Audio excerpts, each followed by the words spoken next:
Over the years, S&B James has developed strong, long-lasting relationships with local businesses and community organizations.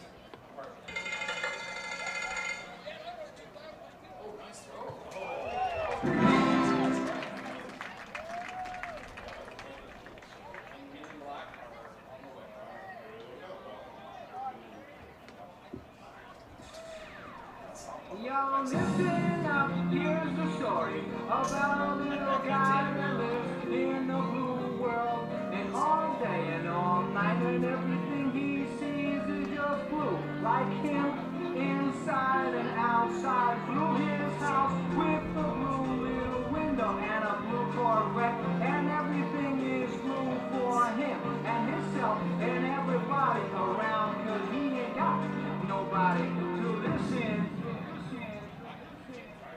I'm blue, I would need, I would die, I would need, I would die, I would need, I would die, I would need, I would die, I would. Fans, tonight's umpires presented by Sky High Smoke Shop and Accessories and assigned by the Rogue Valley Umpires Association. At home plate, Chris Bevan. At first base, Andrew Herbold. And at third base, Brandon Dollarhide.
Batting second at shortstop from UC Santa Barbara, number 22, Jonathan Mendez.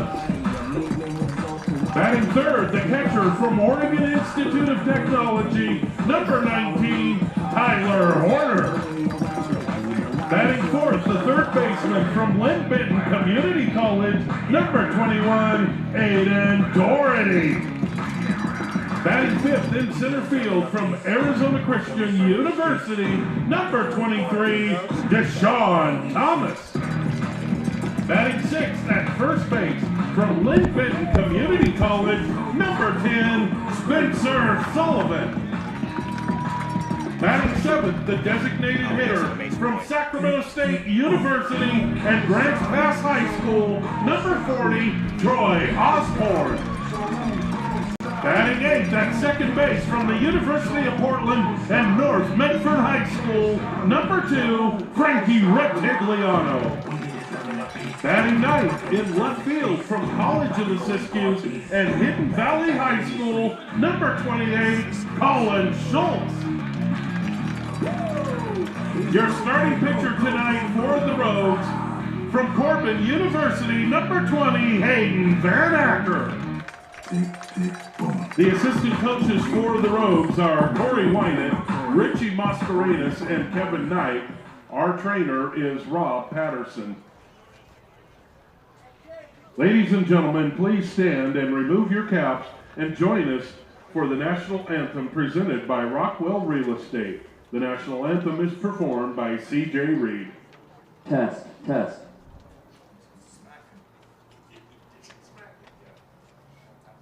Oh, say, can you see by the dawn's early light what so proudly we hailed at the twilight's last gleaming, whose broad stripes and bright stars through the perilous fight o'er the ramparts we watched were so gallantly streaming, and the rugged red glare, the bombs bursting in air, gave proof through the night that our flag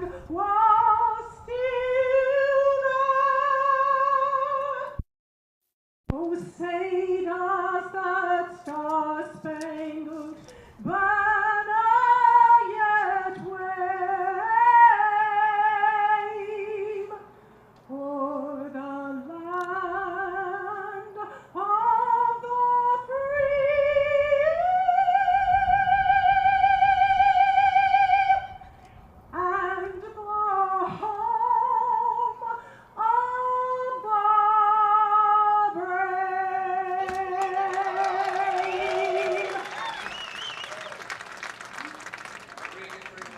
Hey, welcome everyone. We are live from Medford, Oregon for some Goldpanners baseball. That's right, Gerald Von Dane back in the saddle for the final 3 of the 2023 campaign. Man, oh man, it is great to be here, and hope you're going to join us for the rest of the season as it begins to wind down here. Final 3 games for your viewing pleasure on PannerVision. Chris and I are here. You are where you are, and let us know where that is on our YouTube chat.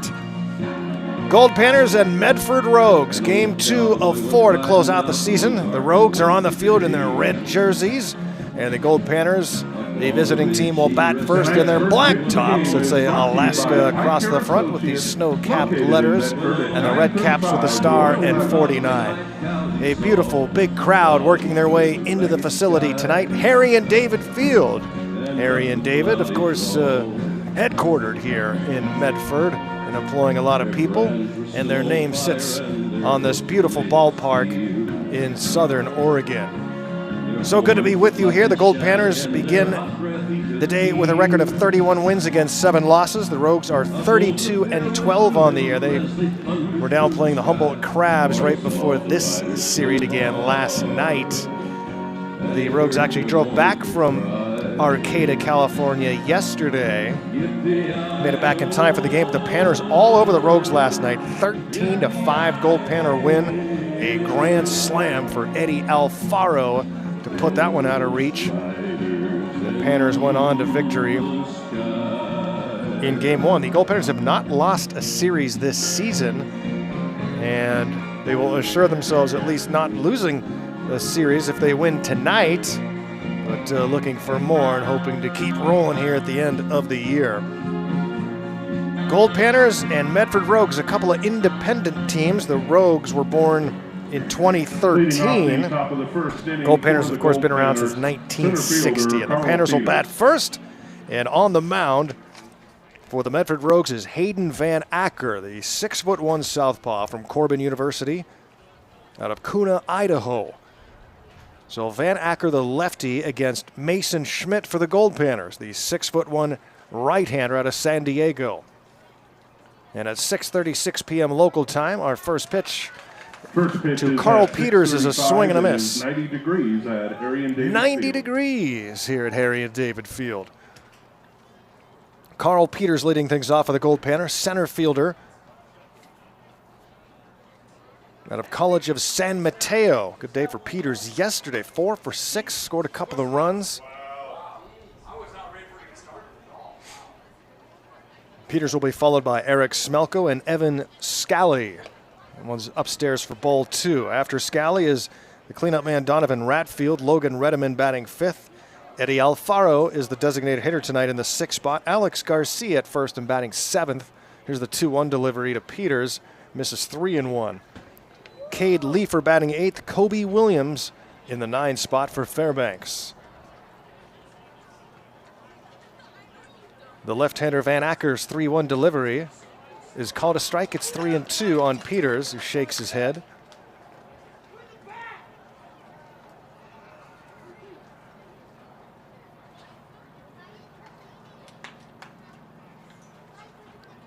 We don't have the full Goldpanner statistics up. We're missing a few pages. That one's roped foul. We're missing 4 games from the overall stats, but without those 4,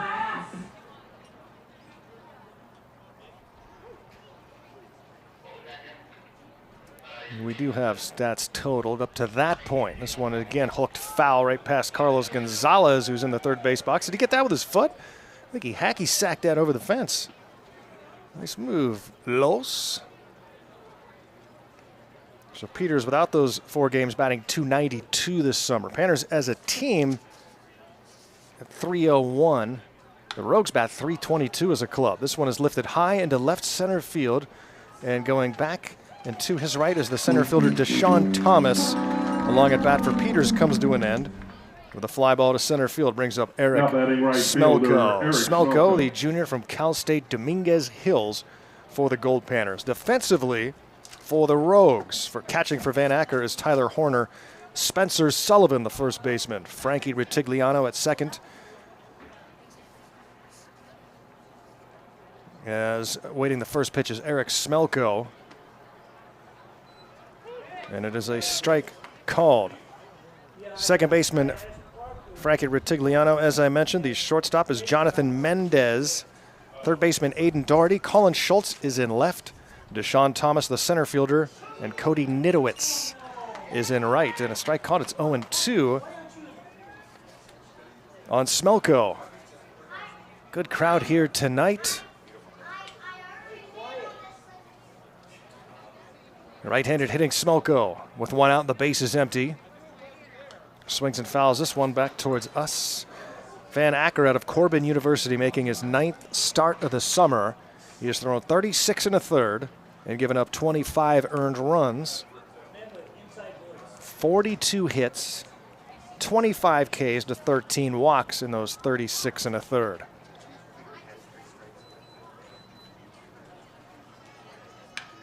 Swung on and hit to right center field. It's carrying, and it's going to be over the head of the center fielder, Thomas. This one's going to go all the way to the fence, scooped up, but by then, Smelko jogs into second base with a stand-up double. 1 out double for Smelko. It's 400 to straightaway center field. Down the lines, 325. Now batting left fielder, Evan Scally. The Rogues used to be affiliated with leagues. They won the Great West League in 2017. They have chosen to play as an independent as of late. Owned by Dave and Tabitha May. The general manager is Jeff Weiss. This one is hit into left by Scally. This one is going back to the fence. It's carrying, and he makes the catch against the wall and left. Scally gave it a ride going the other way, the wind blowing in, and that might have been just enough to keep that baseball inside the park. A long fly ball out for Scally and brings up Donovan Ratfield. Ratfield on base 4 times yesterday. Batting .415 this summer. What a season Donovan has had. And he takes a pitch off the plate, and it's all the way to the backstop. A pass ball allows Smelko to go to third base with 2 outs.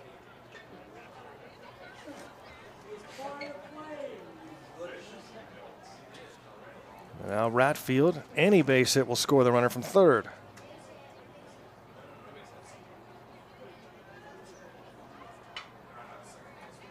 The 1-ball pitch, swung and popped up to short. Mendez underneath it on the grass will make the catch. For the The Goldpanners, Panners strand a base runner. No runs, 1 hit, 1 left on, and the Rogues coming to bat. Left on base.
Number 3, Cody Nitowitz. Beautiful Medford, Oregon. Harry and David Field. Garo Von Dane live here. A 90-degree evening in southern Oregon. A Goldpanners on the field as the Rogues bat here in the bottom of the first inning.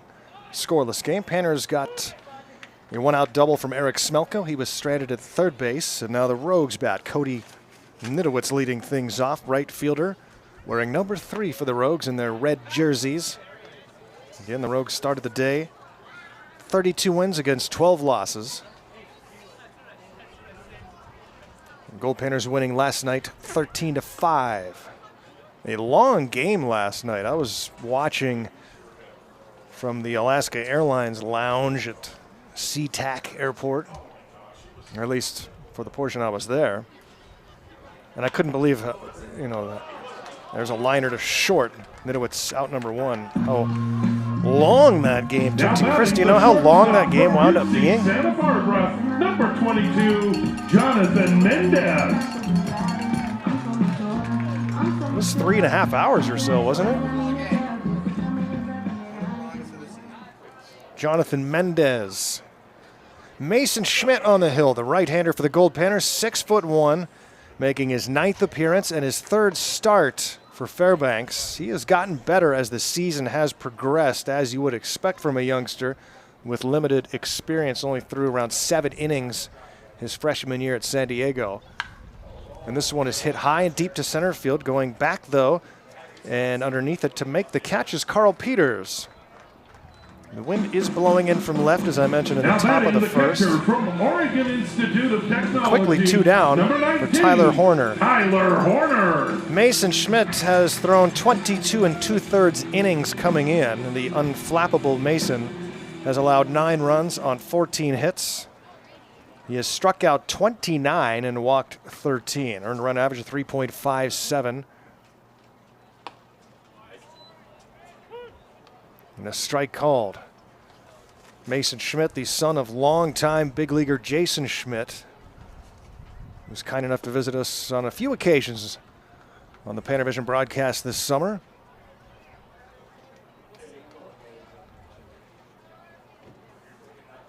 And was a fantastic guest. The 0-2 pitch to Horner. All our broadcasts are archived on our YouTube page, so you can catch any of those. We talked to Jason back in June. He joined us again in July.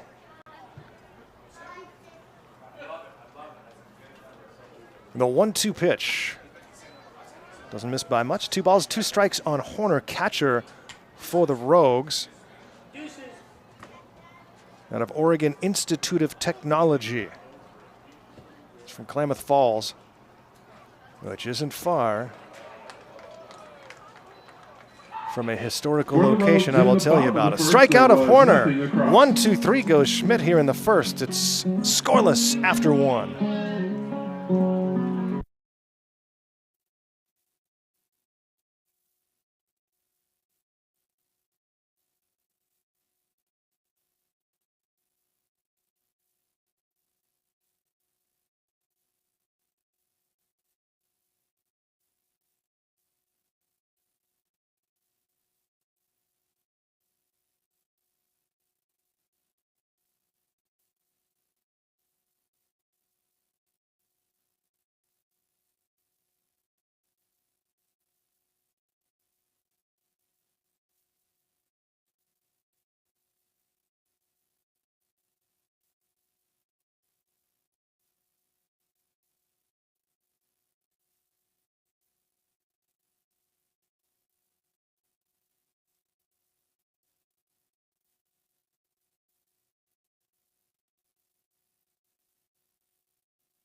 The top of the second Welcome inning back, for the everyone. We're in Goldpanners. gorgeous Second baseman Medford, Logan Oregon Lemon. for a 4-game set to close out the 2023 season. Do not miss a second of the action as we come down the final stretch. Goldpanners and Medford Rogues locking horns here in Southern Oregon. A beautiful 90-degree evening. We're here in the press box. It's a great ballpark here. Big crowd enjoying a beautiful night of baseball. Panners bat here in the top of the second inning. Van Acker on the hill facing Logan Redeman. Redeman, Alfaro, and Garcia due up here. 5, 6, and 7 spots in the Panner batting order. A very efficient 1-2-3 inning for Mason Schmidt in the bottom of the first. Logan Redeman, Goldpanner second baseman. Freshman teammate of Mason Schmitz at San Diego, out of Palmdale, California. Grounds this one foul. Carlos Gonzalez running somewhere. Where are you going, Carlos?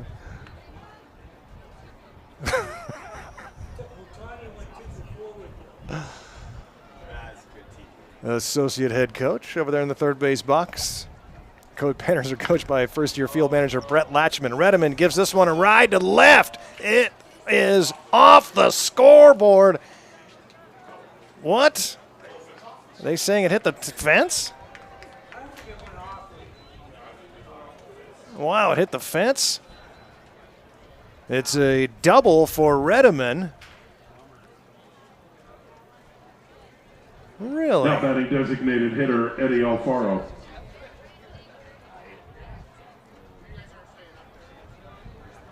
And again, probably just enough wind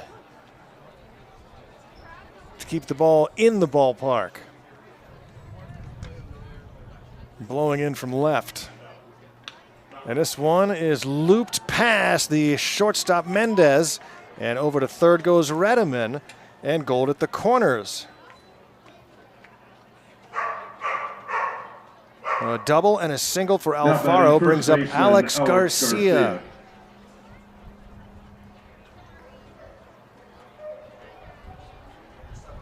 Alex, formerly of Butte College, now on his way to Kansas Wesleyan. The North Pole, Alaska native, batting here with Gold at the corners. No score, top of the second inning. Leifer on deck. Kobe Williams to follow. Garcia with nobody out here against Van Acker. Panners trying to get the lead here in the top of the second. Grounded sharply foul third base side.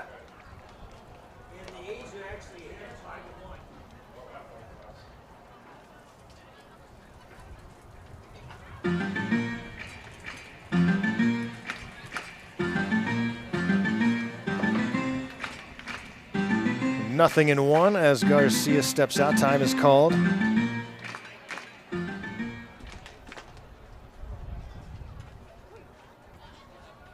Alex batting .271. He's had a good last few weeks. Hits this one down the left field line. It's hooking foul out of play. Almost caught with a cap out in the Rogues bullpen. Panners winning last night 13-5.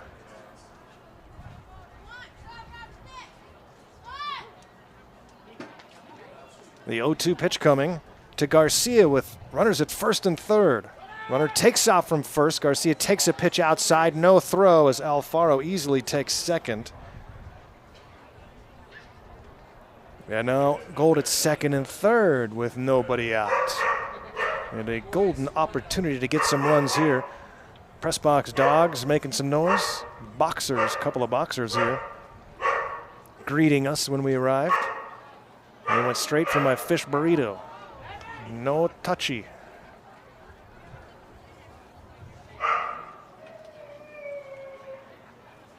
Garcia with 2 balls and 2 strikes now.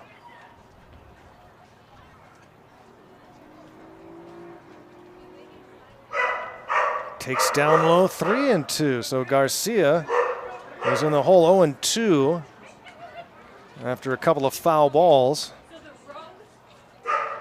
Now takes 3 pitches off the plate, and Van Acker in some trouble. Left-hander sets, and Garcia hits this one through the left side for a base hit. Redeman scores. Here comes Alfaro around third. Throw to the plate is cut off. And Garcia with a 2-run single makes it 2-0 Goldpanners here in the second. Now batting third. Thought it was going to be Leifer. a close play at the plate. The throw was cut off, so we'll never know. The Panners take a 2-0 lead. And here's Cade Leifer.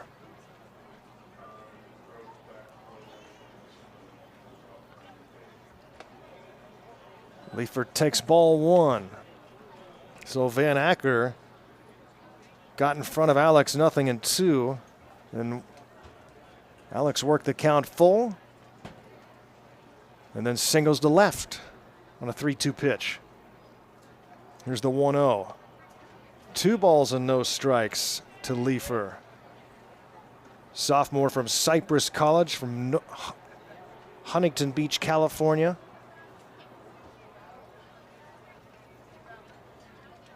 The 2-0 delivery. Still nobody out.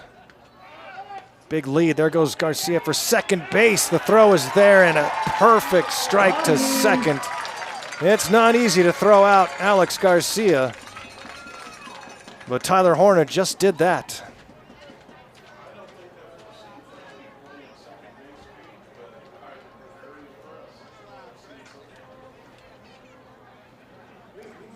Caught stealing goes 2-4.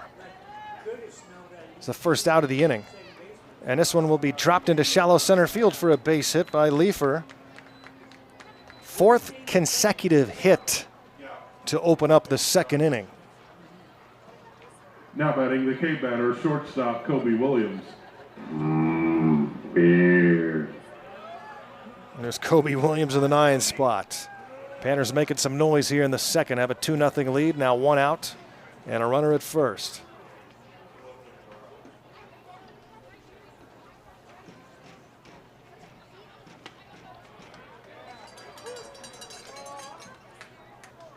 Nothing in 1. Kobe Williams from Orange Coast College.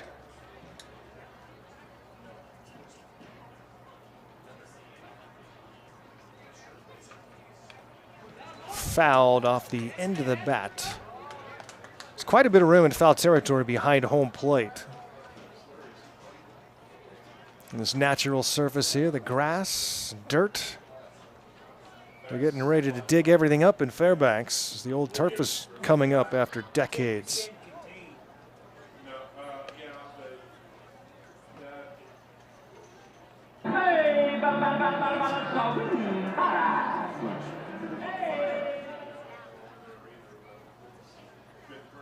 It's funny, that little Ferris Bueller clip. I was just watching that on the plane yesterday.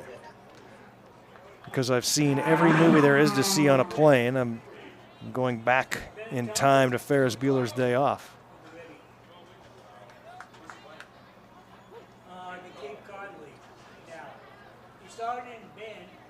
The 1-2 pitch to Williams. Way up high, 2-2.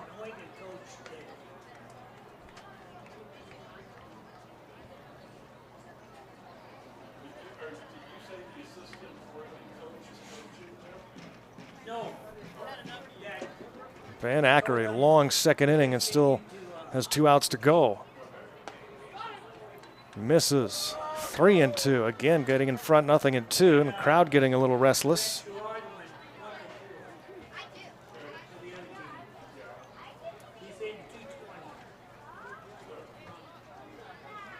And the payoff pitch.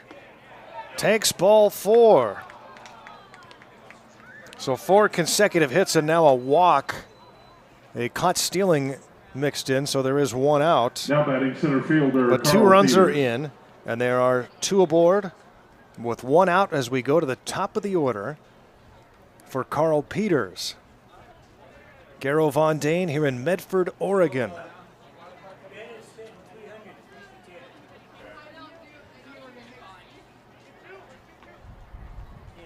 Peters flew out to center field in his first at bat. Smokes one right at the third baseman, Doherty, who makes the catch. Oh, man, Peters just hit it in the wrong place. Now batting right fielder, Eric Smelko.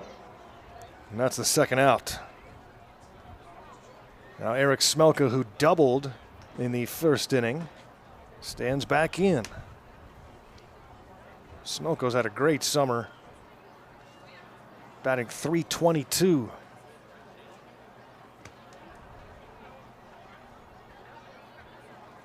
Big baseball guy, loves the game.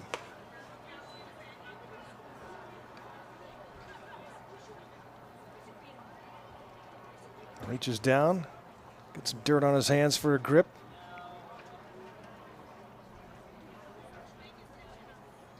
And awaits the 1-ball pitch from Van Acker with 2 on. pops it up right side towards the fence. Is there room? No. It's going to be a souvenir for one of the many children on that hillside. The grassy knoll here at Harry and David Field.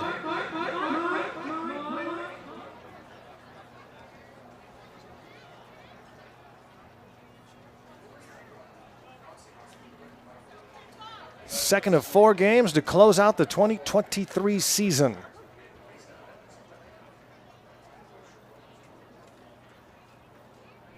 And the 1-1 to Smelko.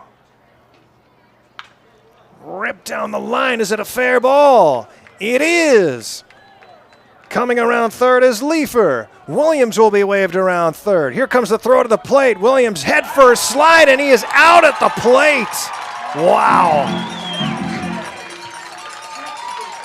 Some great defensive plays, but the Panners still pick up 3 in the inning. It's 3-0 Goldpanners after 1.5. Goldpanners in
the third baseman from Lynn Benton Community College. Panners pick up 3 in the top of the second. Could have been more, but a caught stealing on a perfect throw from catcher Horner.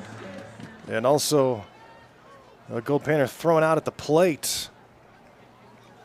The Panners settle for 3 and have a 3-0 lead as we go to the bottom of inning number 2. And Mason Schmidt, after a long break between innings, had a very efficient 1-2-3 first. Now faces Aiden Doherty, then Deshaun Thomas and Spencer Sullivan. 4, 5, and 6 spots in the Rogues' batting order. Schmidt comes up and in on Aiden Doherty.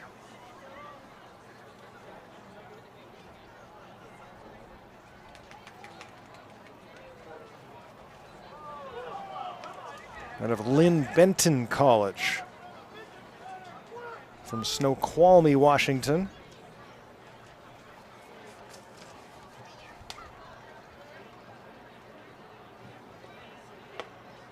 Schmidt misses 3-1. Chris and I took a little hike today up Mount Ashland. This is Chris's spot from back in college, Southern Oregon University. So a fun trip down memory lane, just like for me last year in Salt Lake City.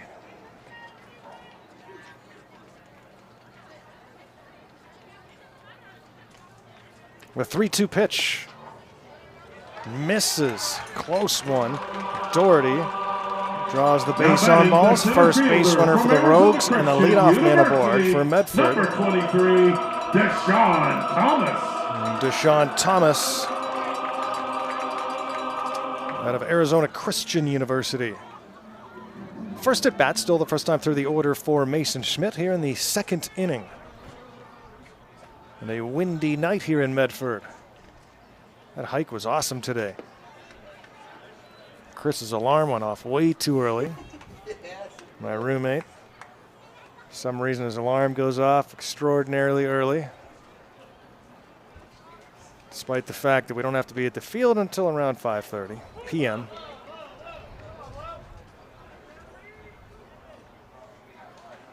Whatever his reasons were, they're irrelevant.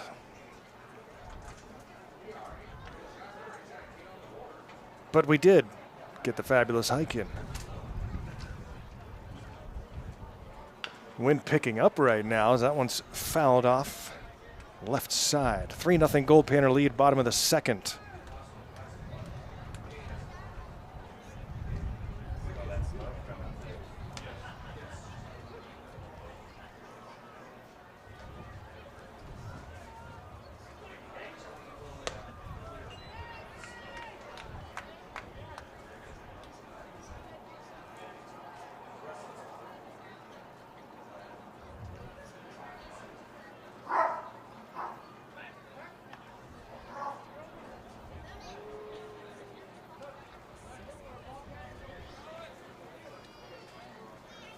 Two balls and two strikes.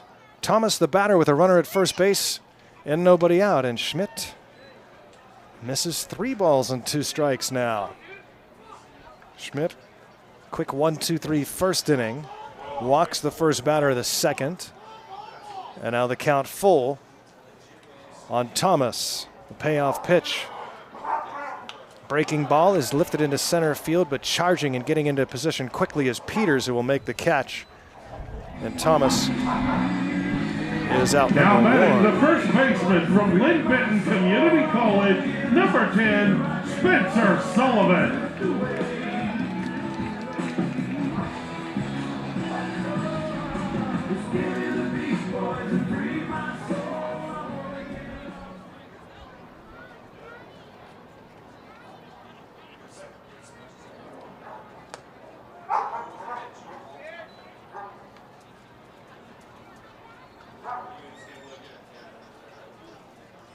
Ball and no strikes. Schmidt to Spencer Sullivan, first baseman for the Medford Rogues. Runner at first, now 1 out. And a strike called. Great crowd here tonight. Gorgeous weather for some baseball on a Friday night. Our boxers are having a good time here. Runner takes off, swing and a miss. The throw, no shot. Safe at second base. There's Doherty on a stolen bag. I don't think I ever gave you the full Panner defensive order tonight. Donovan Ratfield is catching for Mason. Garcia at first, Redeman at second. Kobe Williams at short. Cade Lee for the third baseman. Evan Scallies in left. Carl Peters in center. Eric Smelko in right.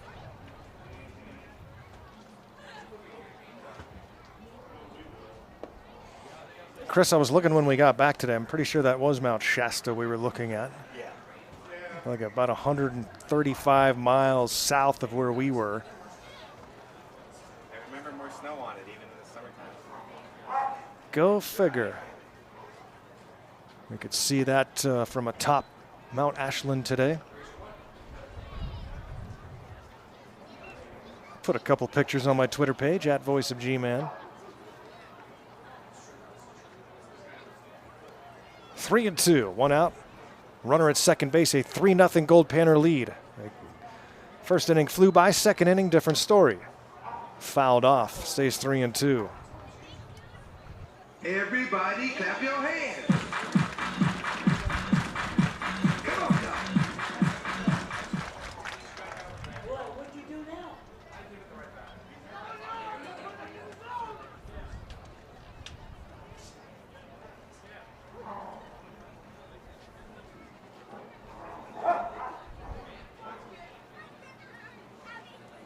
The right-hander Schmidt checks the runner at second base.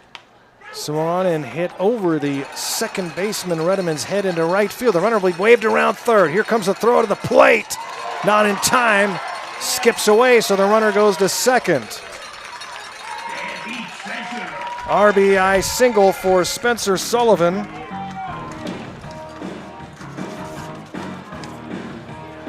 And the Rogues are on the board. It's a 3-1 game. At Grants Pass High School, A single and an error. Osborne.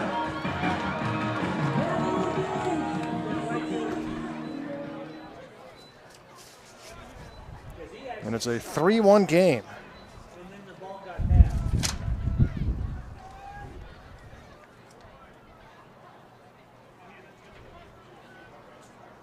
Troy Osborne, the designated hitter.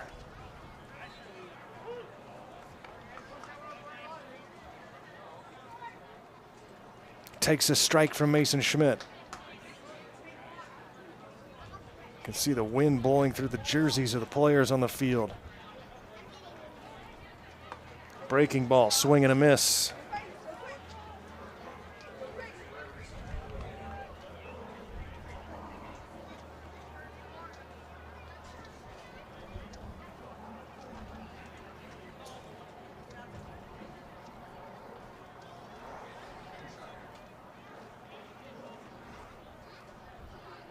Checks the runner a couple of times. Delivers a pitch down in the dirt. Garo Von Dane here in Oregon. Game 2 of 4 between the Goldpanners and Medford Rogues.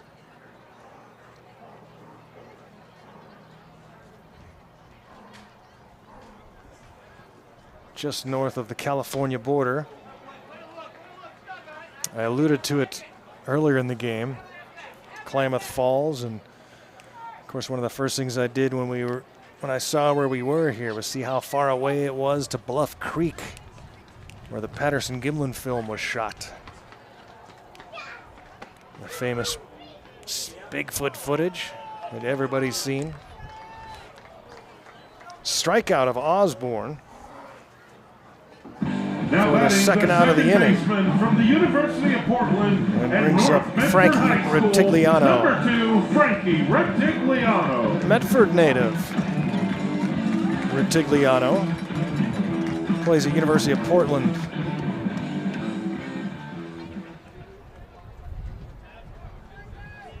The Rogues second baseman batting with a runner at second. And 2 away now. 1 run is in. And a leadoff walk coming back to bite the Goldpanners.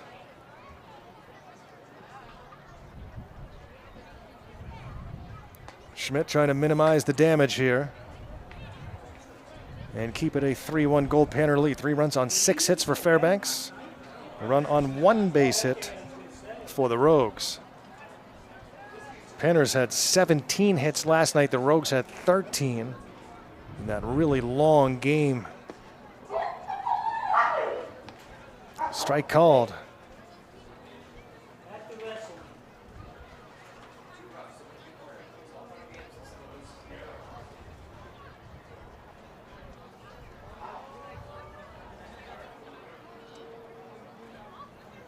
Time is called. Batter will step out. Frankie Retigliano. Colin Schultz is in the on-deck circle for the Rogues.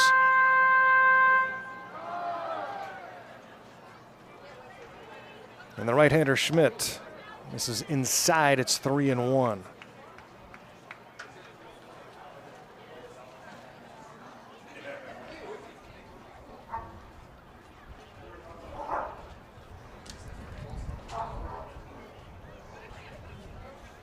The 3-1 delivery. Hit high into right field. A late break on it for Smelko, but he gets there to make the catch. And that's it for the Rogues here in the second. They do pick up a run on 1 base hit. It's 3-1 Goldpanners after 2. 1 runner left on base.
Goldpanners baseball here on PannerVision as we take PannerVision to Medford, Oregon here for this 4-game series to finish up the 2023 campaign. Goldpanners start today 31-7 on the season, finished up a home season at 27-4.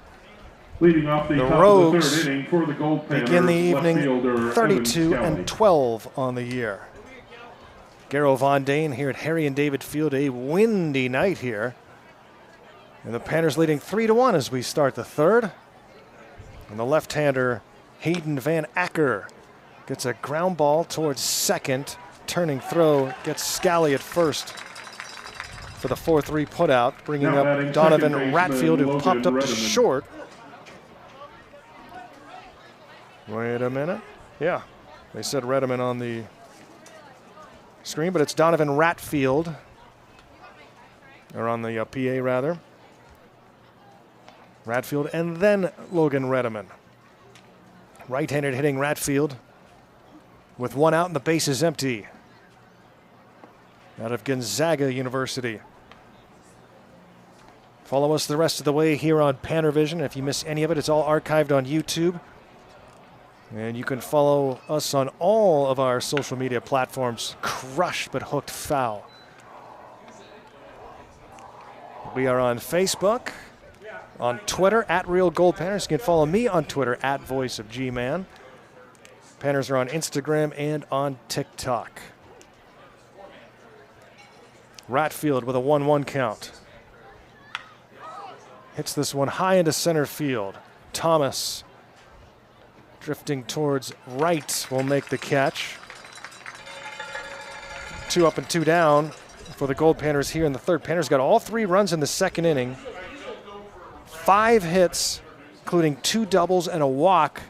Could have been more, but some big-time plays defensively for the Rogues kept it to a 3-run inning. Here's Logan Redeman, who doubled and scored, started that 3-run rally in the second inning. Peeking at the YouTube chat. Yeah, good to hear from y'all.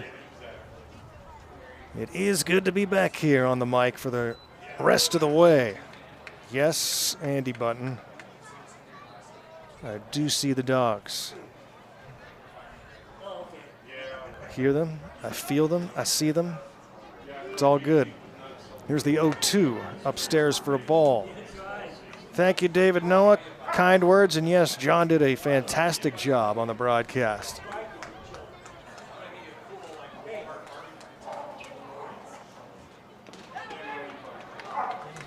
Swinging a foul tip.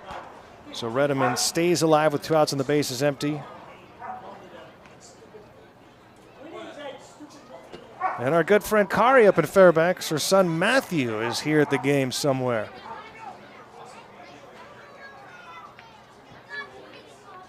Haven't seen Matt in a minute.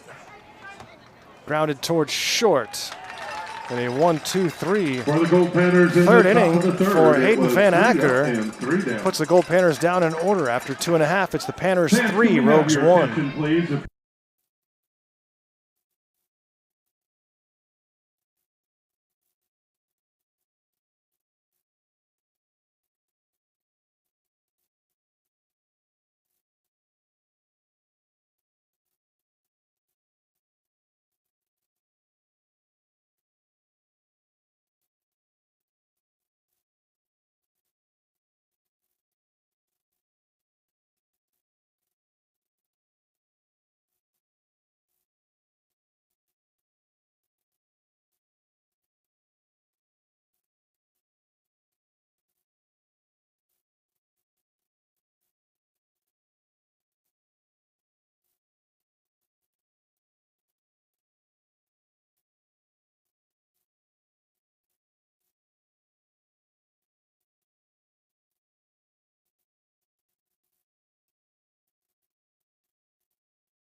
Great to be back here in Medford, Oregon. Goldpanners baseball here for you on PannerVision.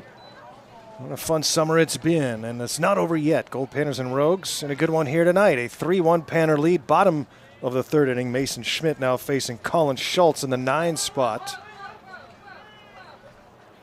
1-2-3 inning for Mason in the first. Leadoff walk in the second inning. Wound up scoring on a base hit from Spencer Sullivan in the second inning. That's the lone hit for the Rogues through 2 innings. And now Schmidt works here in the third to the 9 spot. Then the top of the order, Nidowitz and Mendez. Fantastic crowd here tonight.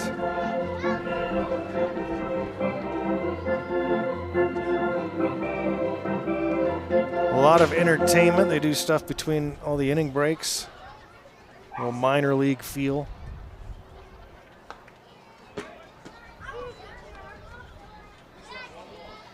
And a huge stadium crew here. Large workforce. It helps things run smoothly here at Harry and David Field.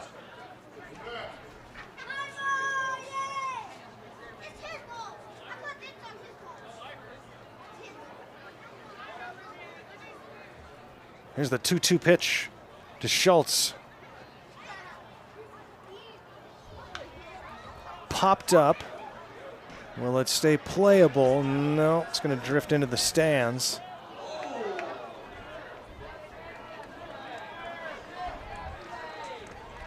The Rogue River runs through this area, so everything's Rogue this, Rogue that. Everything named after it here.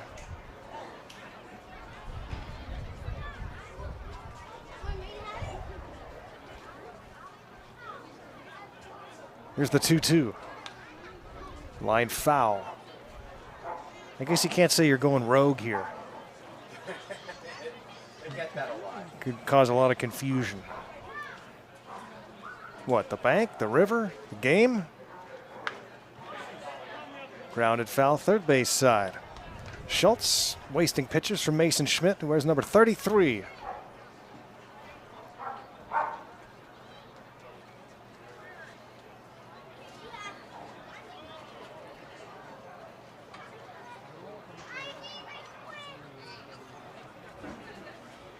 Kind of feels like not only the future, but sort of the present of summer baseball. Players like Mason gets the swing and the miss, strikes out Schultz. In terms of what kind of player participating in summer ball. A lot of freshmen who either did not play their freshman year or got limited appearances.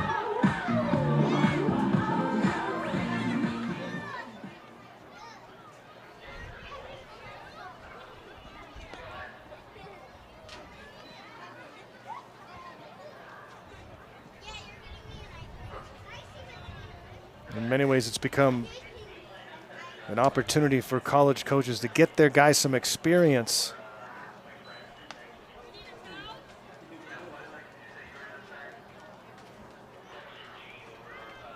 It's a great chance for pitchers to work on things they can't normally work on during a collegiate season.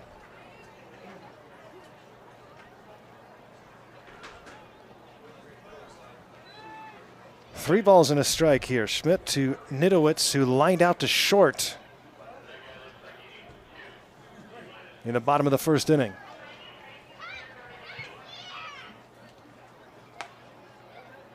And it's ball 4, a 5-pitch walk to Nidowitz. Second walk issued by Schmidt. The shortstop, Jonathan Mendez. And John Mendez flew out to center field in his first at bat. A one-out base runner for the Rogues, who trailed this game 3-1 in the bottom of inning number 3. Quick throw to first. Garcia fielding it, runner back safely.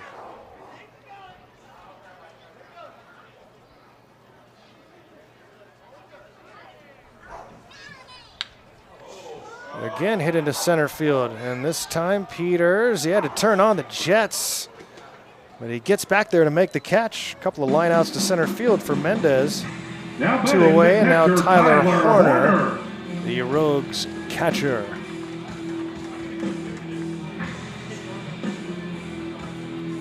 Got us set up pretty good down here. Nice hotel. I don't know about our next door neighbor, though. Might have to find a way to jettison him. He's not a member of our traveling group. Runner takes off for second throw, is high and wide. Late getting to the bag was shortstop Williams.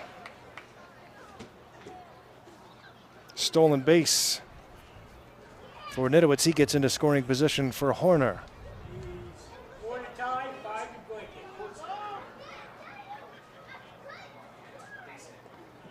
tie, 5 to break it.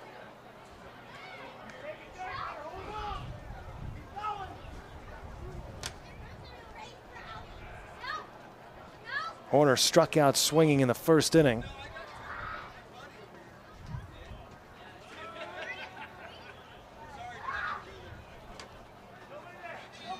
The 1-1.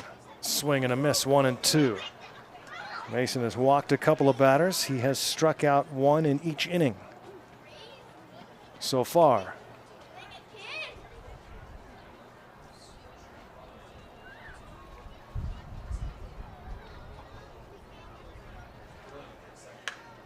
Popped up center field.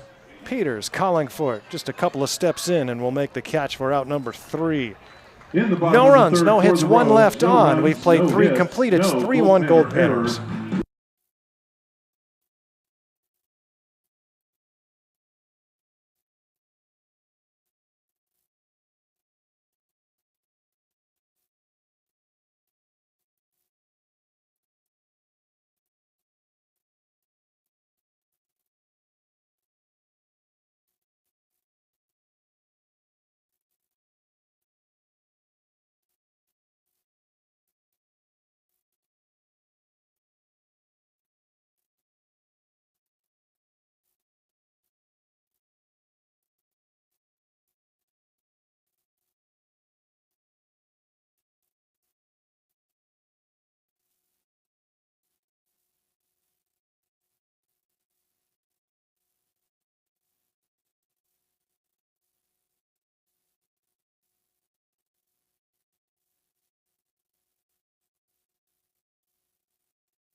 Start the 4th inning of play here from Harry and David Field in Medford, Oregon. Goldpanners taking on the Medford Rogues. It's a 3-1 Goldpanner lead. And pinch hitting in the designated hitter spot is number 16, Nathan Ewing. So Nathan Ewing takes over for Eddie Alfaro and grounds this one left side on a couple of hops. It's Doherty who throws across and takes care of Ewing, 5-3. Alfaro, a 1-for-1 day. Now batting first baseman Alex Garcia. At the plate. Singled, stole a base, and scored in that 3-run second inning for the Goldpanners.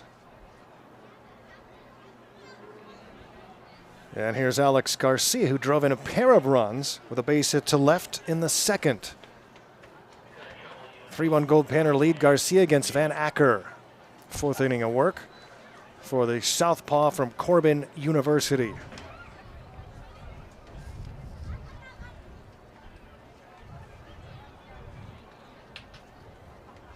Three runs on 6 hits for Fairbanks, a run, 1 hit for the Rogues.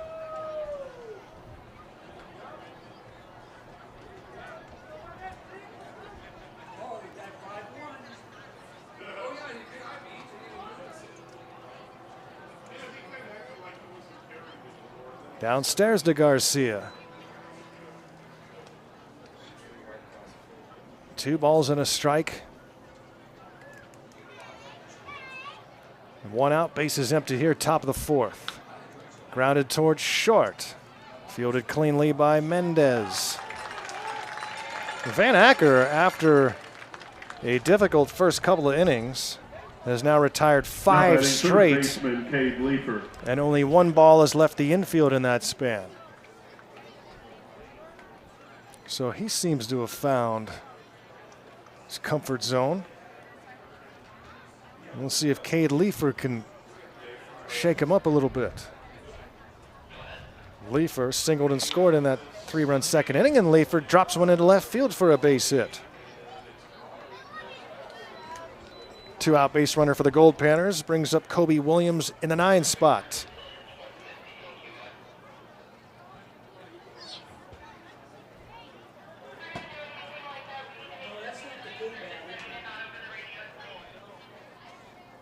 Now batting the K-batter, shortstop Colby Williams. Williams walked in the second inning. Why does he keep getting the Homer Simpson beers thing? Wild pitch, skips way over towards third base, and on to second base goes Leifer. Am I missing something about that? Subliminal. Every time Kobe Williams bats, we play Homer Simpson talking about beer. Well, I think if they strike him out, there's some type of like reward or like. Oh, is that what some promotion? They strike out Kobe? Oh, okay. So if they strike out Kobe, somebody gets something, or everybody gets something. I don't know. Beer, I guess. Can they do that? I would hope so. Well, in Oregon, I don't know how that works legally. One hopper back to the mound. Nice play by Van Acker, who throws the first. 1-3 put out of Williams ends the top of the 4th after 3.5. The Panners lead it by 2. In the top of the 4th for the Gold.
He's getting close, cheer him on.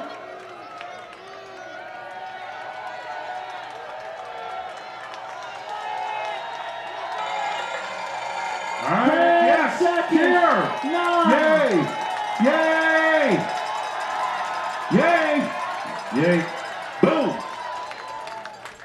That was too easy. Must have been you guys who helped him out. Good job, Wyatt. Harry and David Field here in beautiful Medford, Oregon. It's a fun night here at the ballpark. Rowdy the Rogue mascot out on the field. Well, we were hoping we could smuggle Happy Boy onto the plane, but it just didn't happen.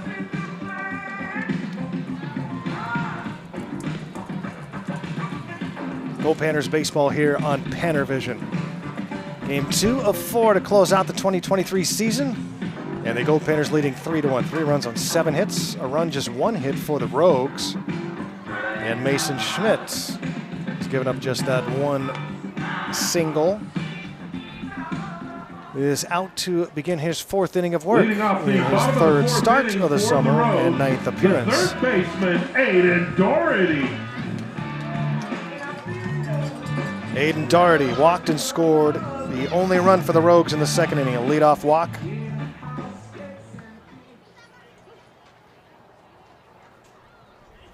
Stoll's 2nd scored on a base hit from Sullivan. And this one is popped up into shallow right center field, and coming in is Smelko to make the catch. Doherty out number 1 brings up Deshaun Thomas. So glad you can join us on PannerVision. Now batting the center Saw fielder, many of you checking in on our Deshaun YouTube Thomas. page. Let's get it going, friends. Do we have any Rogues fans tuned in? Have we noticed any Medford people? I don't know. I don't know if they've been retweeting our stuff in the broadcast links, but yep. We're here for each game in this series. PannerVision goes on the road too. Glad we can bring you video on the road too this time. We weren't able to from Grand Forks, BC. 2 balls and no strikes here on Thomas. Chris reminding me of Salt Lake City last year, that fortress concrete bunker that we had all kinds of problems with Wi-Fi and internet. Strike is called. It's 3-1 on Thomas. 1 out, base is empty. Schmidt working quickly off the hill. Gets a foul ball out of play, 3-2. We are a little bit in the southern portion of Medford here. I didn't know what to expect here in Medford, but I was expecting more of typical Oregon, but this is way more Northern California in terms of geography.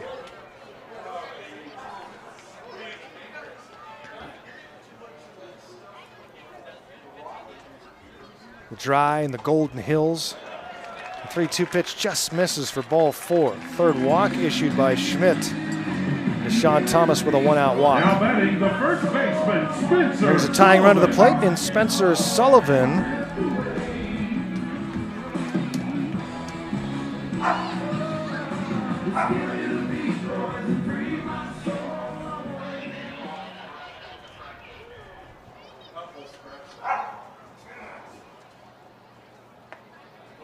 And the first pitch from Schmidt is in for a strike on Sullivan, the first baseman for the Rogues, who singled and drove in the only run for Medford so far tonight.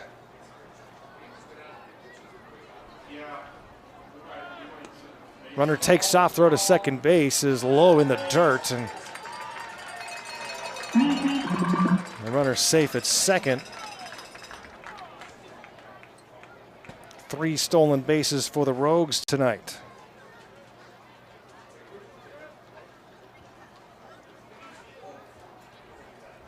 Now Sullivan has a chance to drive in another Rogues run. Ball and a strike here.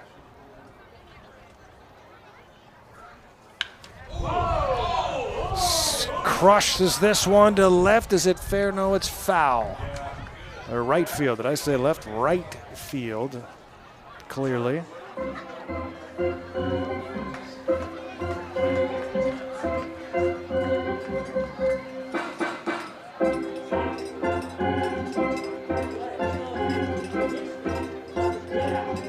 Sullivan batting .231 on the year. No home runs.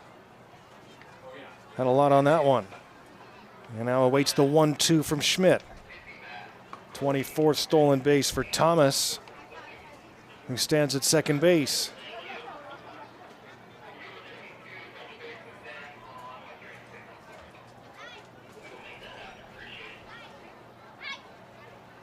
Runner takes off for third. No throw from Ratfield. 25 stolen bases for Thomas.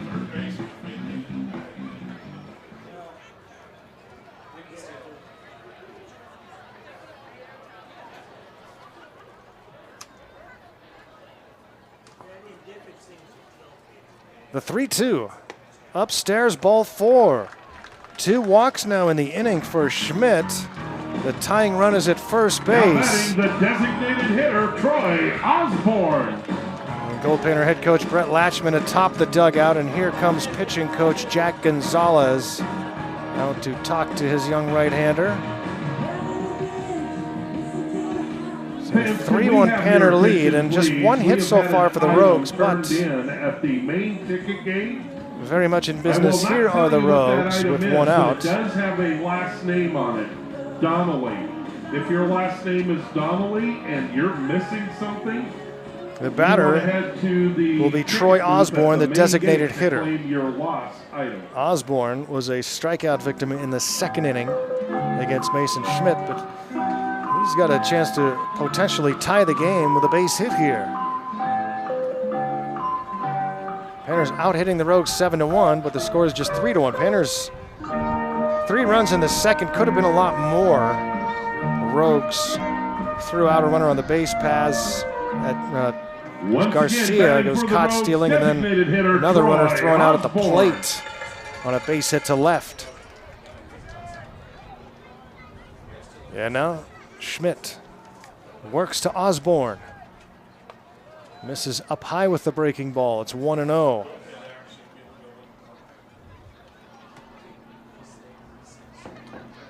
The Panners will send someone out to the bullpen. Looks like Ethan Lay out of Chico State, recent arrival.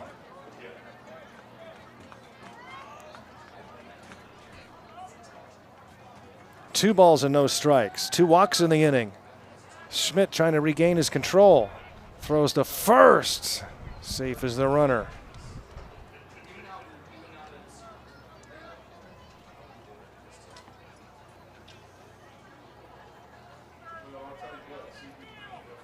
Runners at the corners, the 2-0 from Schmidt.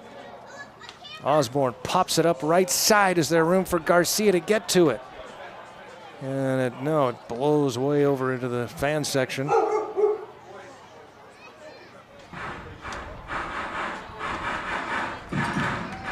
Two and one.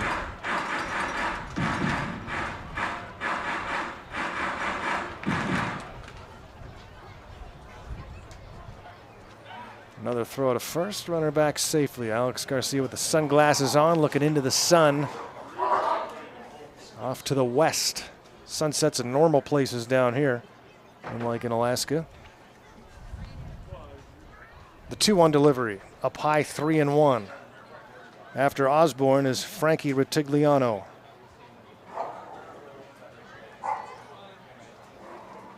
The 3-1 pitch, big one here from Mason. Misses ball 4, 3 walks in the inning. And the bases are loaded for the Rogues. Now batting the second baseman, Schmidt had walked 2 in the first 3 innings and still has given up just the 1 hit.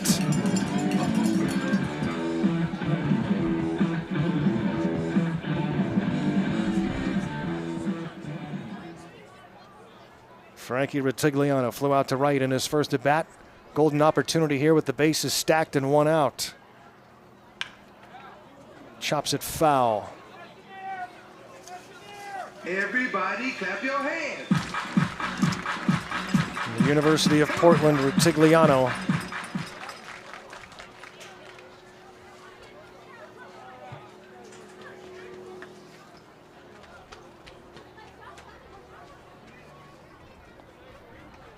Schmidt with the 0-1 pitch.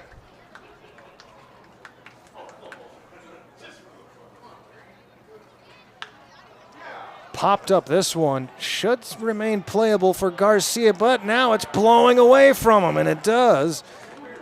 My goodness.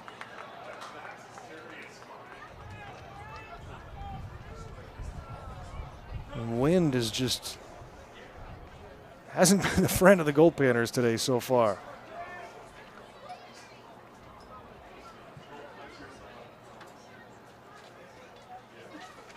But it's 0-2 on Ritigliano. Base is full. 1 out, and Schmidt looking for a strikeout, a pop-up, or a double play ball.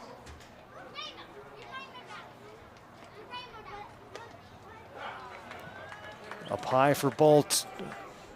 For a ball, it's 1-2. Thomas at third, Sullivan at second, Osborne at first, all by way of a walk. The 1-2 pitch from Schmidt to Retigliano. Strike 3 called. Retigliano out on strikes. A big breaking ball from Schmidt.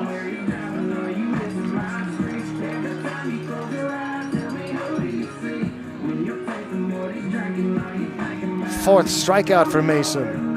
Now facing Colin Schultz, who was a strikeout victim in his first plate appearance.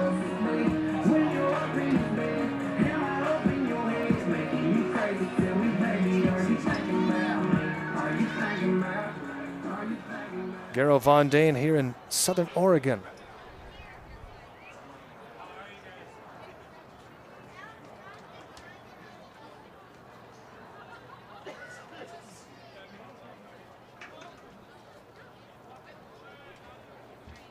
Schmidt trying to get out of a big-time jam here in the bottom of the fourth. 3-1 Panner lead. Bases full now with 2 outs. This is for ball 1.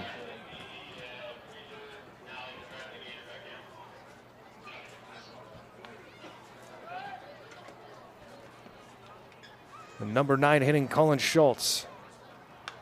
Pop back and over the stands. That one's just a bit foul. Schultz batting just 182 on the year. With the College of Siskiyous. The 1-1 pitch from Schmidt. Just off the plate, 2-1.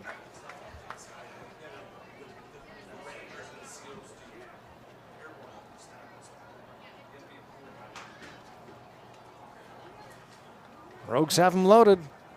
All on walks. Grounded through the left side, a base hit. Thomas scores, Sullivan scores, and we're tied at 3. Big time 2-out base hit for Colin Schultz to drive in a pair, and the Rogues tie the game here in the 4th inning. Now batting the right fielder from UC Santa Barbara, Cody Nitowitz. And here comes pitching coach Jack Gonzalez. That's going to be it for Mason Schmidt here in the 4th. He will depart in a tie game, 3-3. Back with the information when we return to Medford.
Nitowitz.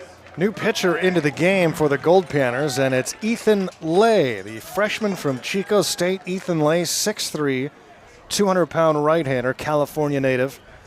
Steps in with runners at first and second, and 2 away here in the bottom of the 4th inning. 2 runs are in. That's all for Mason Schmidt. He departs after 3 2/3.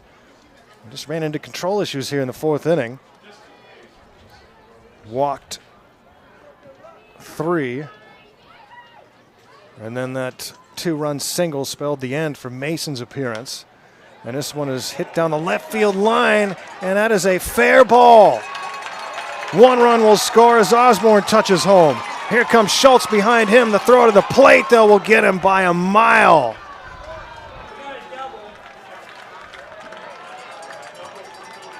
The Rogues take the lead 4-3. We're headed to the 5th. For the Rogues.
Center fielder Carl Peters.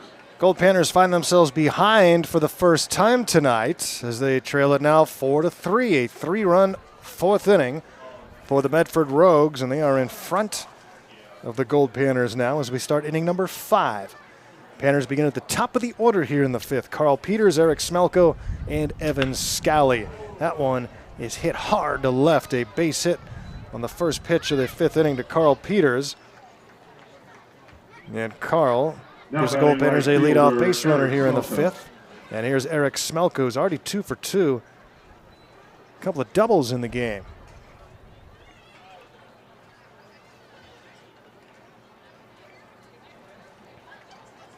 San Diego area native.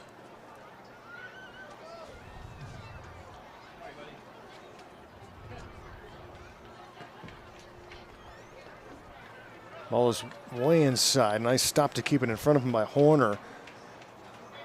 What a pairing these 2 outfielders have been this summer. Peters and Smelko have barely missed any action and have been so consistent all summer long, offensively and providing excellent, reliable defense for the Goldpanners in the outfield. Runner takes off. Here's the throw to second base. Runner safe at second as the ball's in the dirt. Bounces out into center field. So Peters has himself a stolen bag, gets into scoring position. With the Panners trailing by 1 despite out hitting the Rogues 8-3. Head coach Brett Latchman in the third base box now. First year field manager for Fairbanks. His son Jake is coaching over at first base.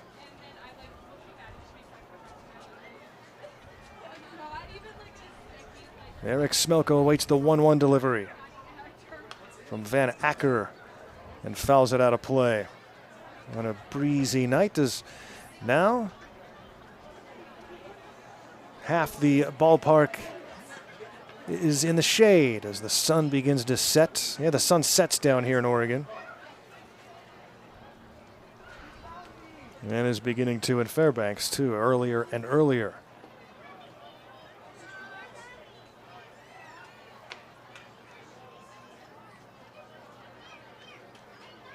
Two balls and two strikes. Man, it was tough to miss those last home games in Fairbanks. Miss all of our people up there.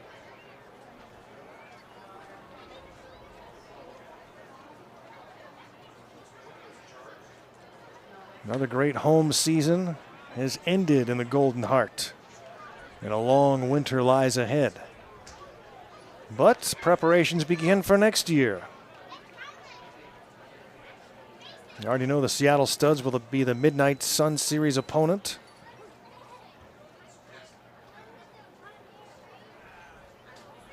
And work continues on filling out the rest of the schedule. Smelko's 2-2 pitches fouled out of play. Runner at second, nobody out. Panners trailing 4-3 here in the top of the fifth.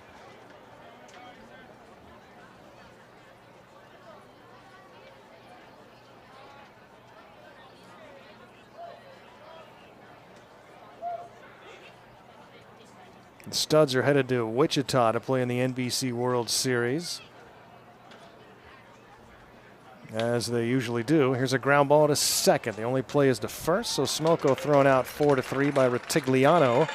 Over to third goes Peters on the play, and the tying run now at third base with just one out for Evan Scally, who's 0 for 2 on the day. Now batting the left fielder, Of Orange Coast College, Evan Scally, number 22. The Bend, Oregon native, so back in his home state.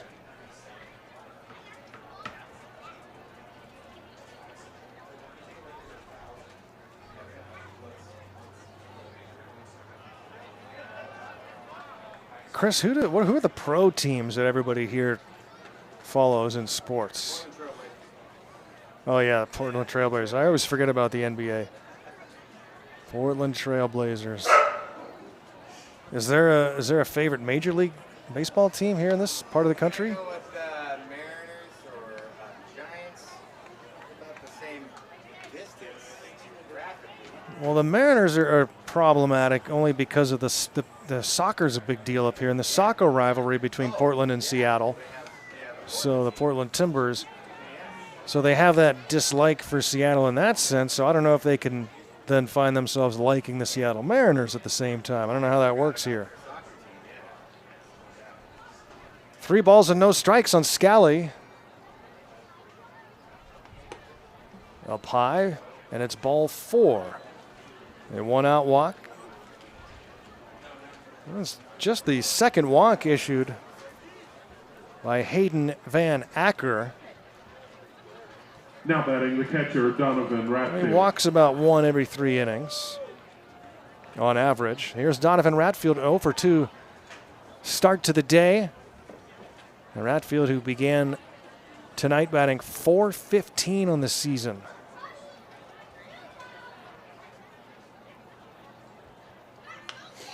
Hits this one foul third base side past Carl Peters. Peters started off the inning with a single, stole second, went to third on a ground out. Scally walked.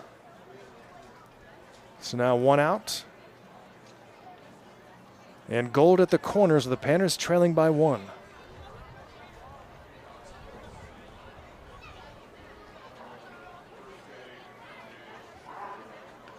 Looks like we're headed for another longish game tonight, Chris.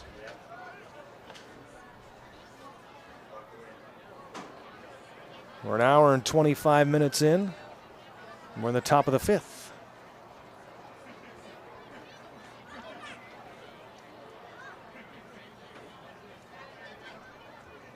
Scally takes his lead at first. Van Acker will throw over there. Scally not going anywhere just yet.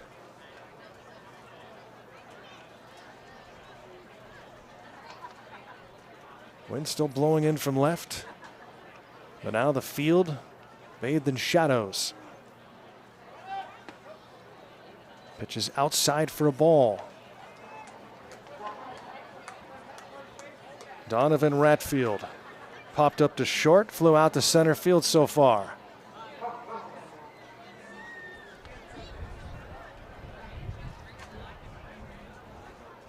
1-1 pitch to him, and he lifts this one high to right. Going back is Nidowitz, back towards the warning track. Will make the catch. A runner will tag from third and score, and we are tied at 4. An RBI sac fly for Donovan Ratfield. And we've got a 4-4 game. Second baseman Logan Redeman. Peters scores on the play. Staying put at first is Scally. And now with 2 outs, let's see what Logan Redeman can do.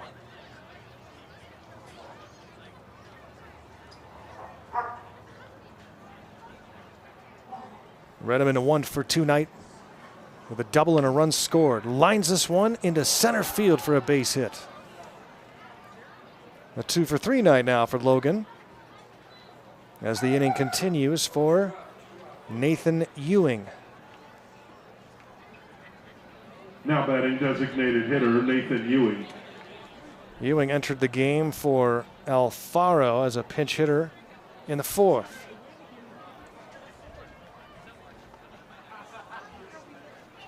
He grounded out to third.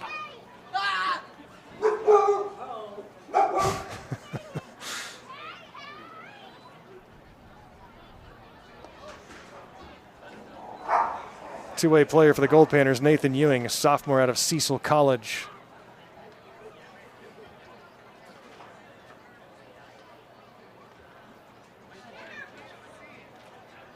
Batting .364.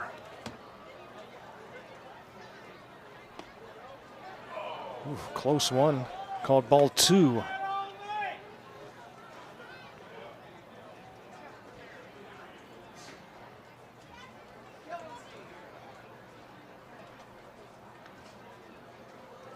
Two and 0 with runners at first and second and 2 down.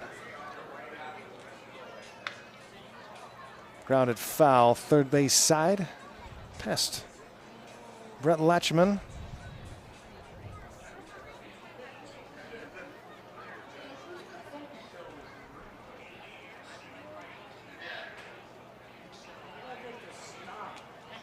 Such a cool customer, Latch.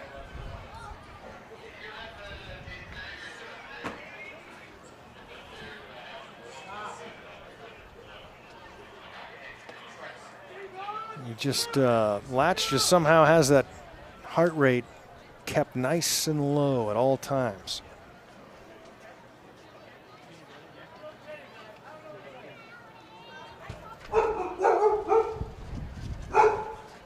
The 3-1 pitch was ball 4, but he swung at it. Well, it's fouled off towards the Rogues' dugout on the third base side.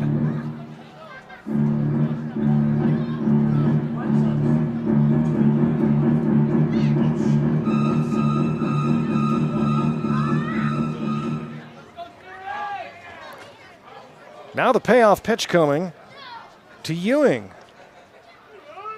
Runners take off, and it's fouled off again, third base side.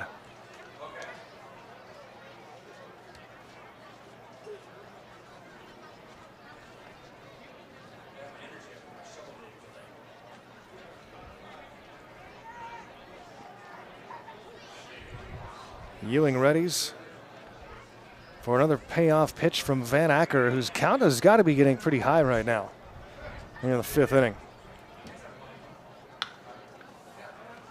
Shortstop was sliding to his right, and the ball came right to him. And he will throw out Ewing 6-3. Panners pick up 1 on 2 base hits. They leave a couple of men on, but tie the game at 4 after half a ball game.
UC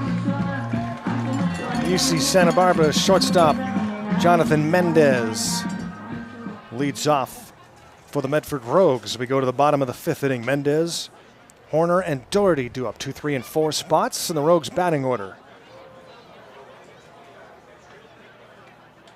Swinging a foul ball hitting Ratfield somewhere, so they're going to give him a little chance to walk it off. Off the thigh, maybe. Unprotected part of his leg. But it's 0-1 on Mendez, who's 0 for 2, is lined out to center field in both plate appearances. 4-4 game. 4 runs on 9 hits for Fairbanks. 4 runs, 3 hits for the Rogues. Have been opportunistic today. Got a leadoff walk in the 2nd inning. Drove that runner in with a base hit. 3 walks in the 4th inning, and a 2-out, 2-run single for Colin Schultz, followed by an RBI double by Nidowitz. Put the Rogues on top 4-3 momentarily. Panners tied up in the top of the 5th.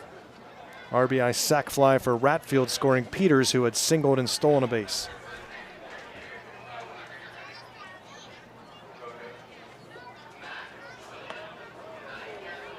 Second inning of work for Ethan Lay out of Chico State, newest member of the Goldpanners.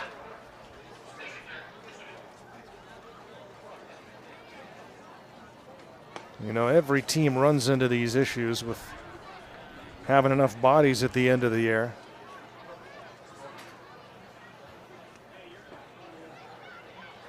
It's the way summer ball is these days. 2-2 pitch way outside. 3-2 to Mendez.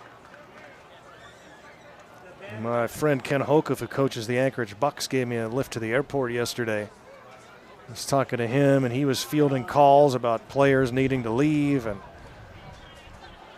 he was telling me he was just about down to 9 position players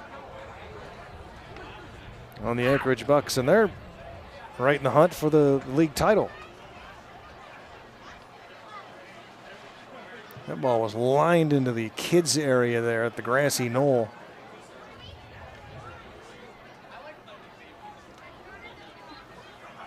And here's the 3-2 pitch to Mendez. Hit towards first. It bounces off of Garcia. Caroms to second, and the throw to Lay, and he's out at first base. So give Lay credit for hustling over to the bag from Oregon Institute of Technology, Tyler to be able to Horner. field that throw from Redeman. So a weird 3-4-1 put out at first base. A lot of times you get caught up in the action there, and Lay just did what he's supposed to. Got to first base and let his fielders do the rest. Horner lifts one up high into shallow center field, and Peters there to make the catch. Horner 0 for 3 on the day, brings up Doherty, who's 0 for 1 with a walk and a run scored. Now batting the third baseman from Lynn Benton Community College, Aiden Doherty.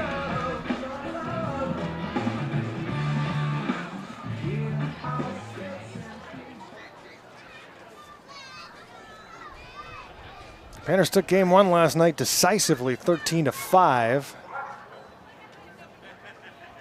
Looked like they might have a huge 3rd inning. We're held to 3.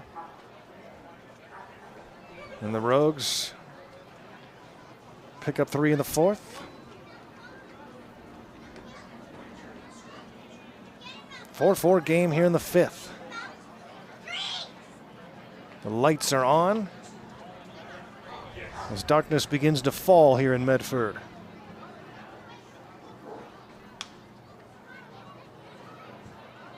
Last night was the first time I had seen darkness since we were in Grand Forks.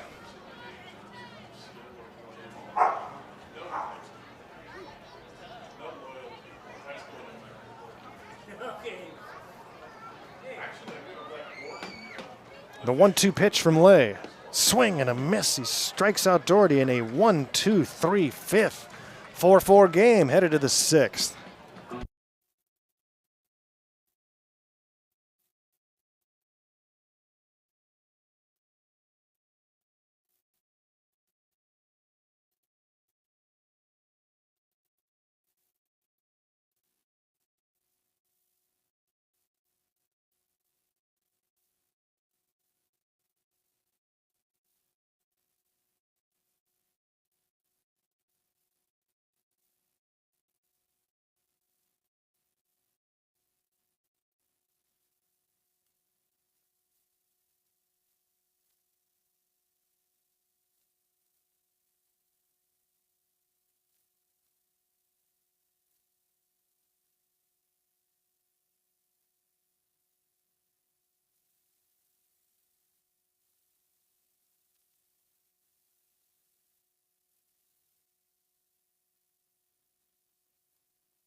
Leading off the top of the 6th inning for the Goldpanners, first baseman Alex Garcia.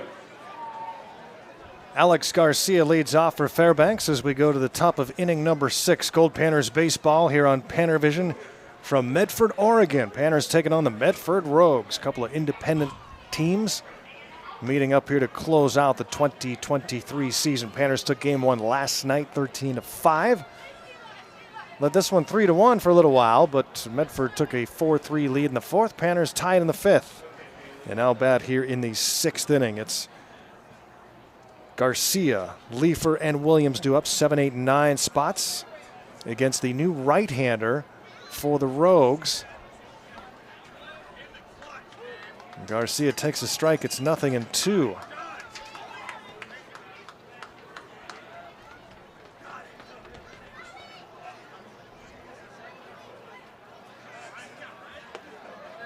Way up and away.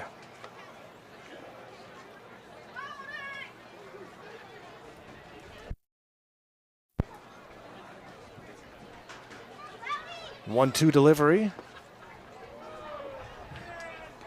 And it's down and away for ball 2 on appeal. They said it did not go.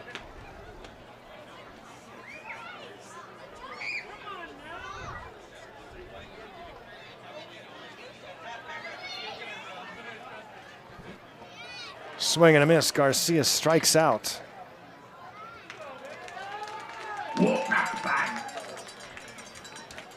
Now batting the third baseman, Cade Leifer. And brings up Cade Leifer. One down here in the top of the 6th inning.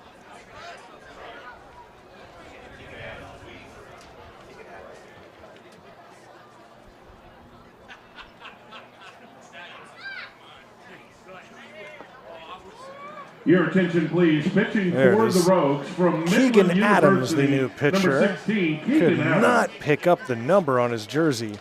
Keegan Adams it is, number 16. Thought it said 36, and I was combing the roster looking for 36, which doesn't exist. So it's 16 Keegan Adams. Facing Cade Leifer, who's 2 for 2 in the game.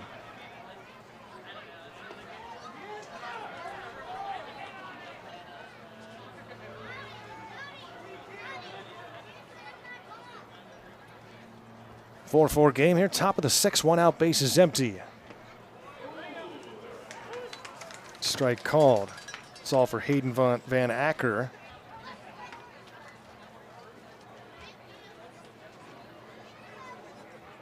Adams, the right-hander from Midland University out of San Antonio, Texas.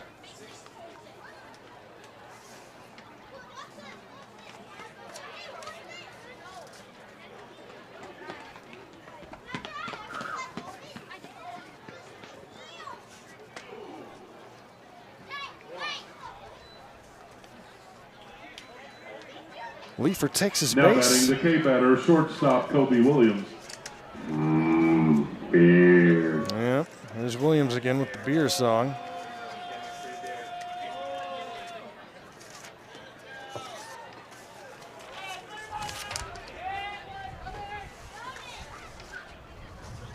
The wind is playing havoc with our stuff here. There it is. There it is. Thank you, Chris. Tracking down our papers that randomly go flying through the press box. Ball and no strikes on Williams. Smash to center field. Going back though and getting to it and making the catch. It's Thomas. Hard hit ball by Williams. But Thomas able to track it down. And we go Now to the batting top of the order center for fielder, Carl Peters. Carl Peters, who's 1 for 3. Dogs are excited. Caught that ball. Homers that they are.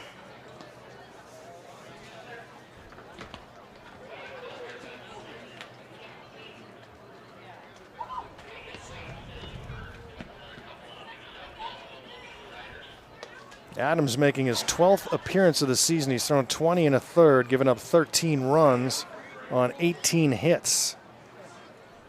He struck out 18 and walked 14. He earned a run average of 5.76. Came out to start the 6th inning. No runs, no hits, a walk, and a strikeout. And it's 1-1 here on Carl Peters with Smelko on deck.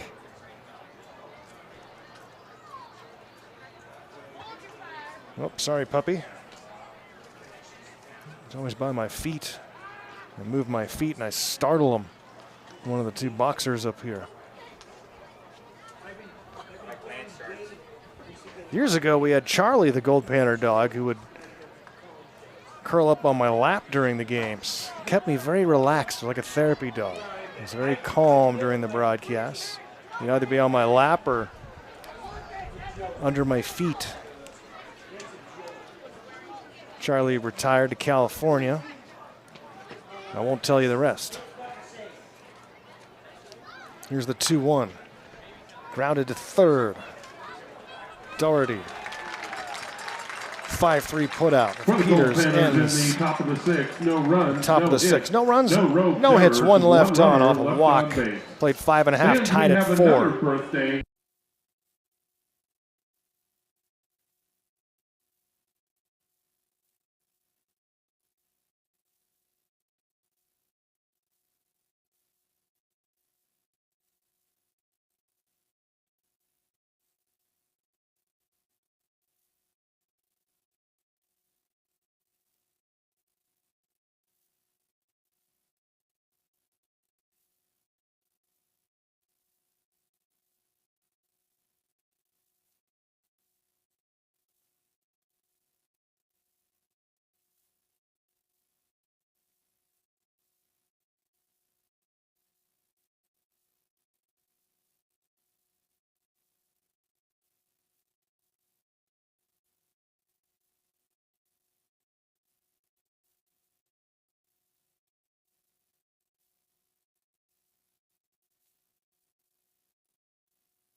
Off the bottom of the 6th inning for the Rogues, the center fielder from Arizona Christian University, Deshaun Thomas.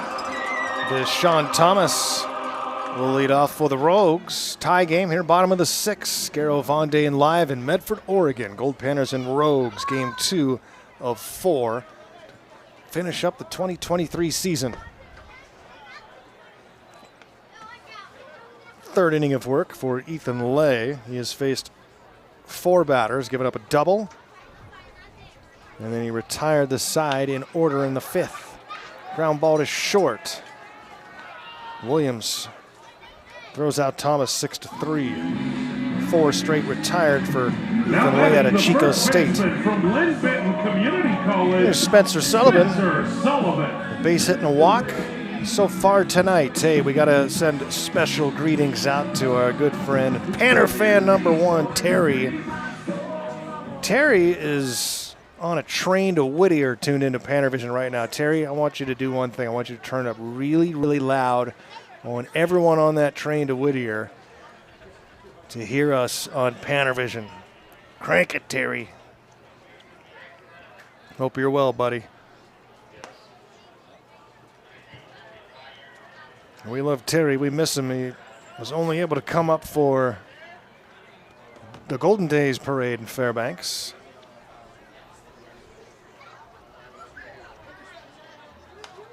This one is popped back into the stands by Sullivan. Troy Osborne to follow. Well, let's see what's happening on in the YouTube chat.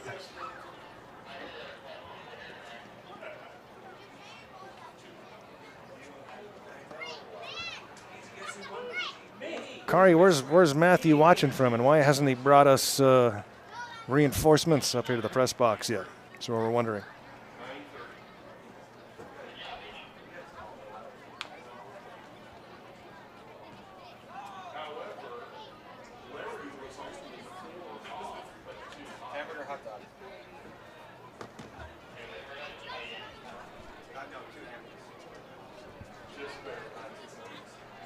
2 balls and 2 strikes.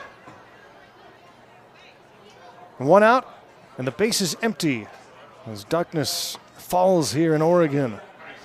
And he strikes out Sullivan. Ethan Lay, Now good batting work so the far. designated hitter from Sacramento State University and Grants Pass And High here's School, Osborne. Troy Osborne.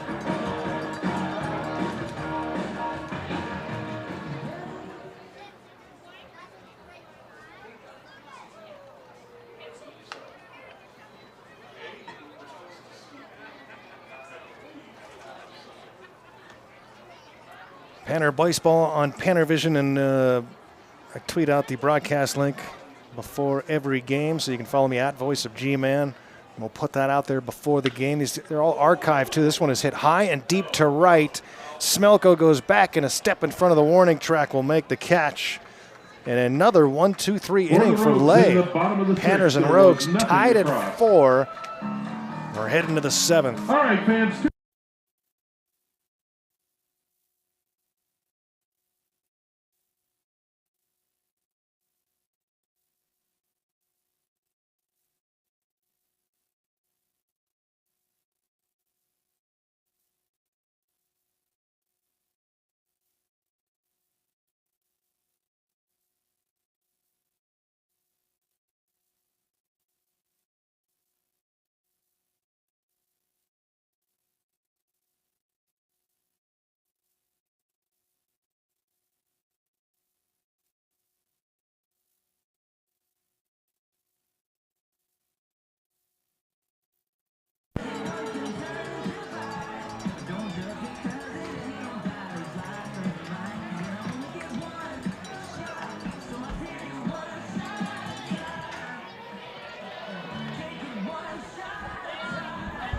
We're running. Oh, good news. That's fun. Oh, we might have another one. Oh, we might. Cohen's the winner. Now that was entertainment.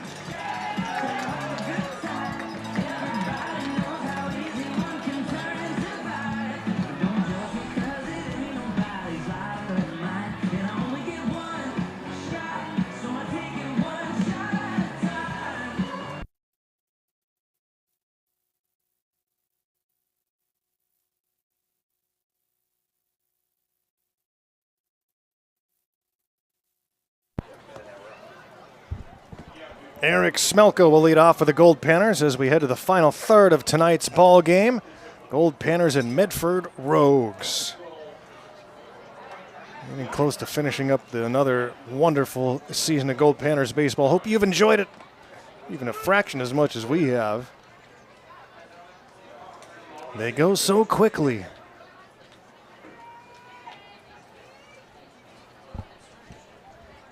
Smelko, Scally, and Ratfield. Here in the 7th, Goldpanners out hitting the Rogues 9-3. And going the other way is Smelko, with his 3rd hit of the game. Now batting left fielder Evan Skelly. Smelko has not had a cold stretch this summer. Scally 0 for 2 with a walk.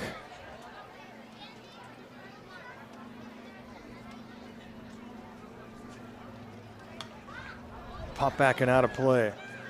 We had a cool interview with Cole Phillips last week in Fairbanks.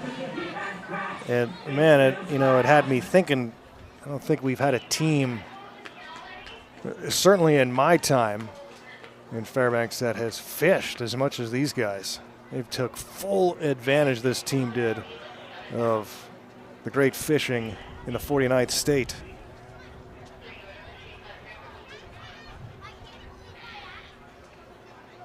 Cool sunset here in Oregon. 0-1 on Evan Scally, who's 0 for 2 with a walk. Panners trying to regain the lead here in the 7th. Led 3-1 for a while. And the Rogues scored 3, took a 4-3 lead, but that was short-lived as the Panners tied it up in the next inning. Fouled back to the netting. Second inning of work for Keegan Adams. The Texas native against Scally, the Oregon product.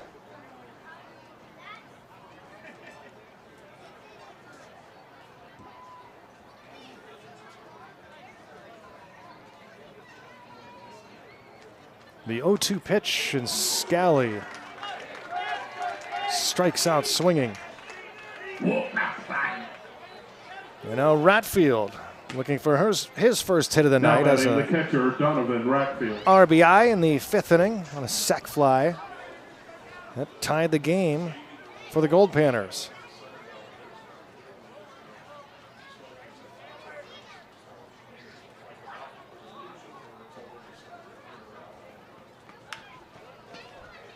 That one is hit foul down the right field side.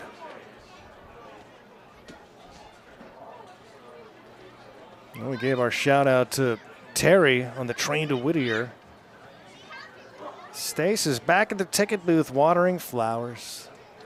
A quiet Groudon Memorial Park tonight. Throw to first and the ball gets away, so Smelka will take off for second base.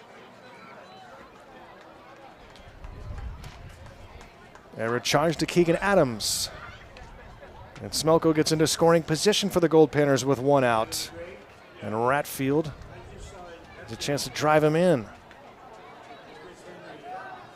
82 degrees in Fairbanks.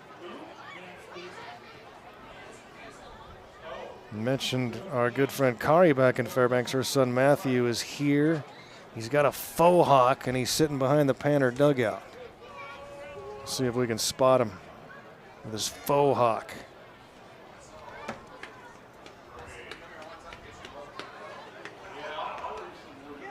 One strike pitch, misses for a ball, it's 1-1.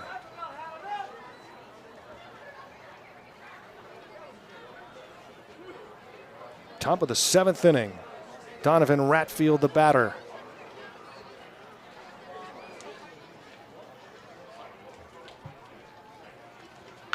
Reaches down and hits this one hard to left. It's going back, and this one is off over the fence for a home run. It hit that higher fence that's behind the first fence. And Ratfield with a 2-run home run, and the Panners are on top 6-4 here in the 7th inning. Donovan Ratfield. What a summer he is having. Redeman.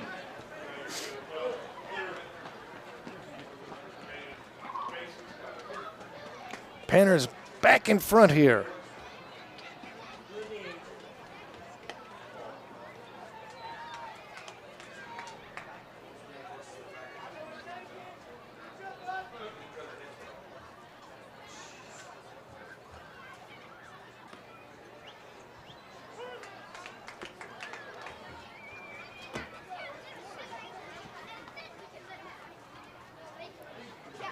First home run of the day. There's been some hard hit balls. Some of them were kept in by the wind.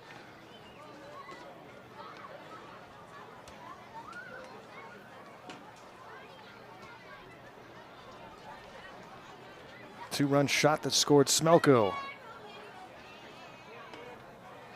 Logan Redeman, a 2-for-3 day. 2 balls and 2 strikes.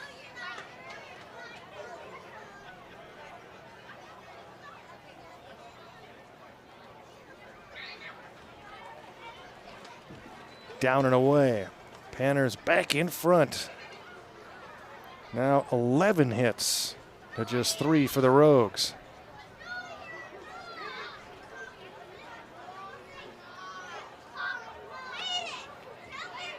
And it's ball 4. And so now Adams seems to be in some trouble here in the 7th inning. Now batting designated hitter Nathan Ewing. 3 of the first 4 have reached in the inning. He did strike out Scally on a single, a home run, and now a walk to Redeman. And the Rogues do not want to give up much more offense here in the 7th inning. We're getting late in the game. And the Rogues just 3 hits so far.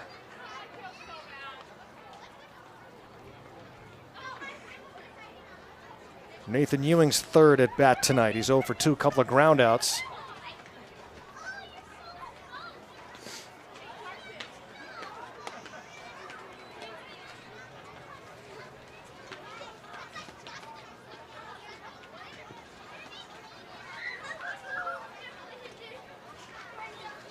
Ball and a strike here.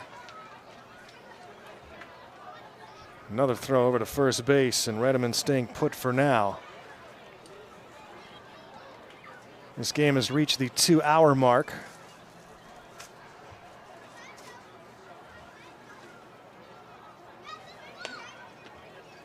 At 8:35 p.m. local.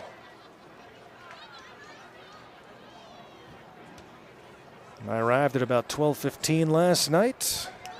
Medford Airport. Chris came to pick me up. Line to left center field, a base hit for Ewing. And he will be on second base by the time that throw comes in. So second and third now with still just the 1 out. And now the Goldpanners will look to extend this lead here in the 7th. And will the Rogues stay with Adams? Now batting first baseman Alex Garcia. Alex Garcia, a 1 for 3 night at the plate.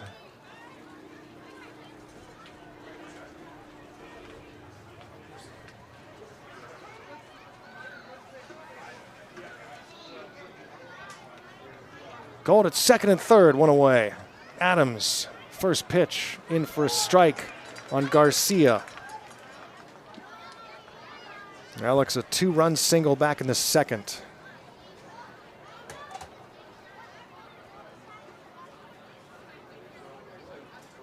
Leifer is on deck for Fairbanks.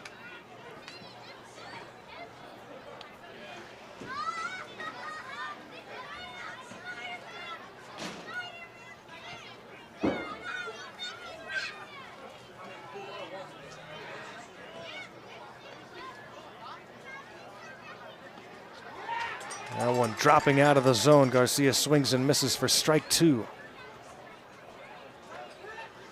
The inning started with a base hit by Smelko. He got to second base. Ratfield homered over the left field fence, a liner.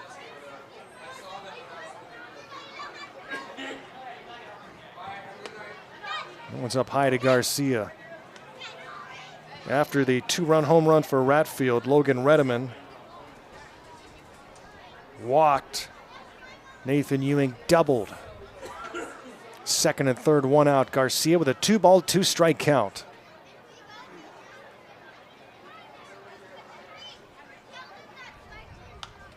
And it's popped up, playable. Catcher Adams called off by the catcher himself, Horner. And that's the 2nd out of the inning. And now it's up to Cade Leifer to bring in some more Panner now batting runs. third baseman Cade Leifer. Leifer, the Goldpanner third baseman, an entirely new infield than the Goldpanners began the season with.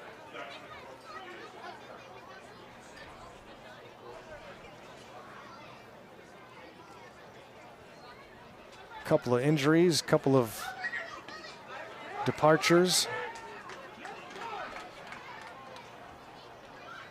Strike is called on Leifer, who has been on base all 3 times tonight. Singled and scored. He's 2 for 2 with a walk.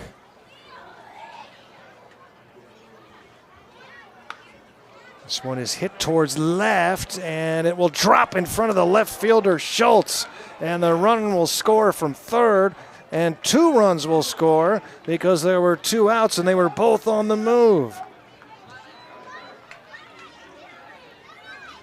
Thought he had a chance to catch that one, Schultz. Leifer drives in a pair, and it's 8-4 Goldpanners.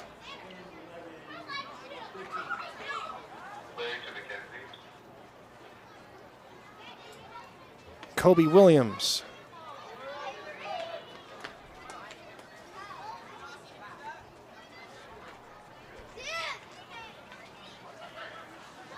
in the 9 spot. 0 for 2 with a walk so far. How's this one back?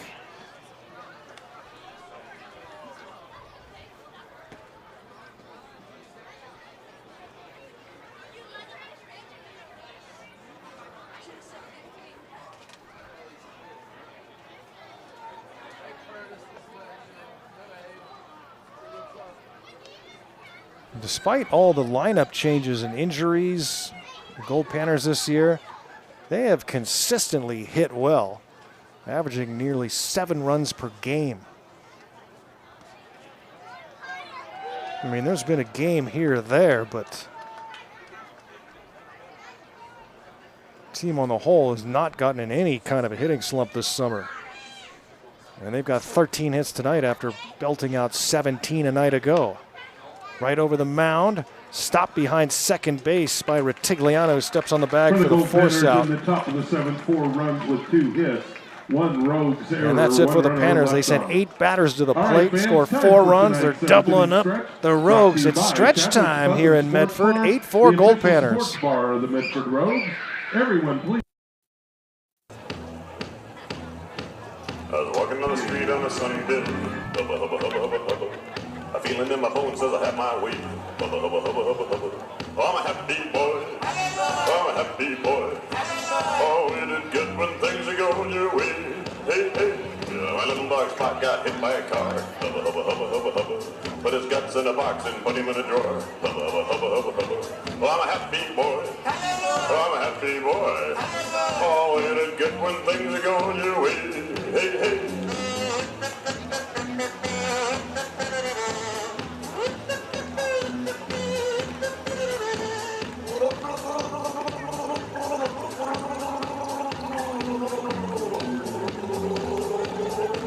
I forgot all about it for a month and a half. Hubba, hubba, hubba, hubba, hubba. I looked in the drawer and started to laugh. Hubba, hubba, hubba, hubba, hubba. Cause I'm a happy boy. Oh, I'm a happy boy. Oh, it is good when things are going your way. Hey, hey.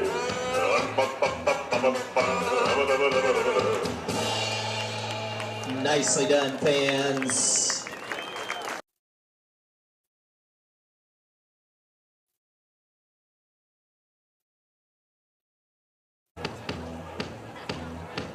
I was walking on the street on a sunny day.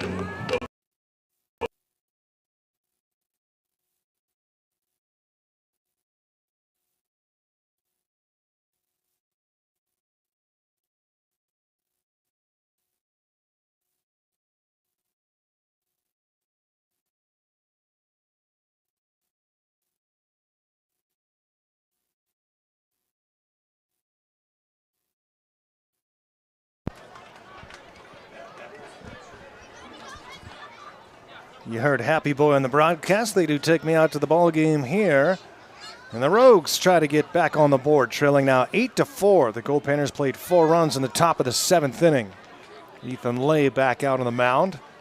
He has been very effective for the Goldpanners. He relieved Mason Schmidt in the 4th inning with 2 outs. He gave up a double. Runner was thrown out at the plate. And since then, he has faced 6 batters and retired them all. He gets a swing and a miss from Retigliano, and he strikes out Frankie. Ethan Lay out of Chico State. Now batting the left fielder from College. Mason Schmidt, 3 2/3, 4 runs on just 2 base hits, but he walked 5 and struck out 4. Here's Colin Schultz out of the 9 spot. 3/4 swing for a miss.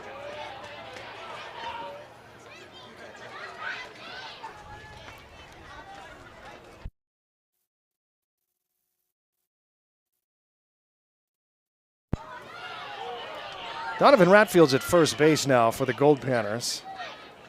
And I'm trying to see who our new catcher is.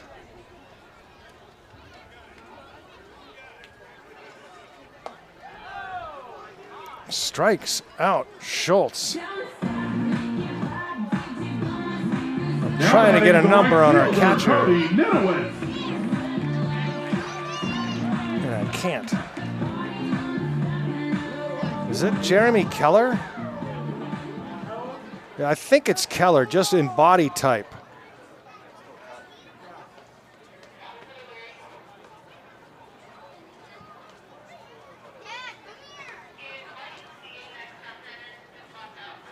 We're going to go with that. Jeremy Keller. Also out of Chico State. Where would we be without Chico State this summer? Thank you, Mark Lindsay. Former Goldpanner head coach. Been an assistant at Chico up until just recently. Mark now going to San Mateo.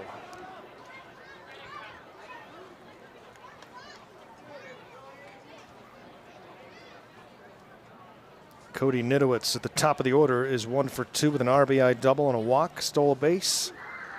The Rogues trailing 8-4 with 2 outs in the bottom of the 7th inning. Line off of Lay's shoulder, and the shortstop will not be able to get the throw in time. And Williams did everything he could, but it looked like Lay was able to prepare himself for that liner and sort of have it go off of his upper arm. And so it is a base hit for Nidowitz. An infield single. That is just the 4th hit of the game for the Rogues. The Rogues had 3 walks in the 4th inning. And then with 2 outs, got a 2-run single for Schultz and an RBI double from Nidowitz. And that was their big inning. Gave them the lead momentarily, 4-3. Now the Panners have scored 5 straight. They have a runner at first here, and Jonathan Mendez, the batter. He's 0 for 3 out of the 2 spot tonight.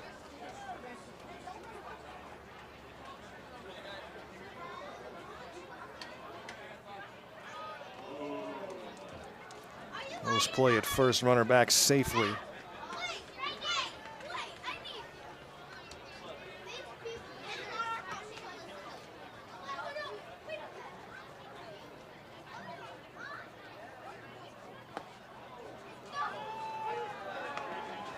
Strike is called. Big crowd here tonight. They're hoping for a late game rally from their Rogues.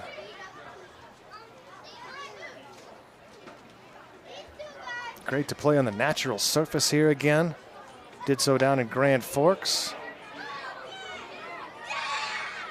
So he did not swing on appeal.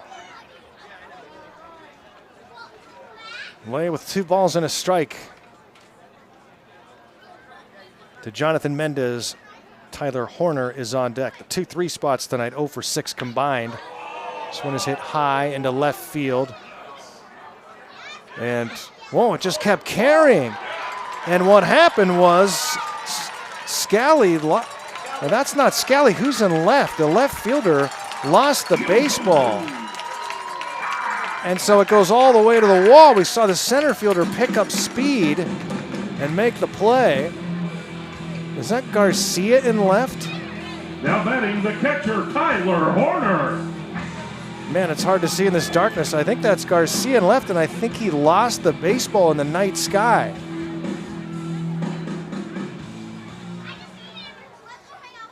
And so Peters had to turn on the jets and get to that baseball because, you know, it seemed like it came hard off the bat, and then Garcia didn't move very much, and you thought, oh, I guess it's just a fly ball out. But then you saw Peters racing into deep left field, and he was able to track that baseball down. But the Rogues pick up a run on the play, and it's an 8-5 game. Because with 2 outs, Nidowitz running all the way.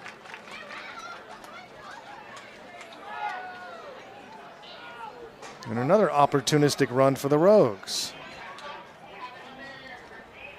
And can Horner keep it going for Medford?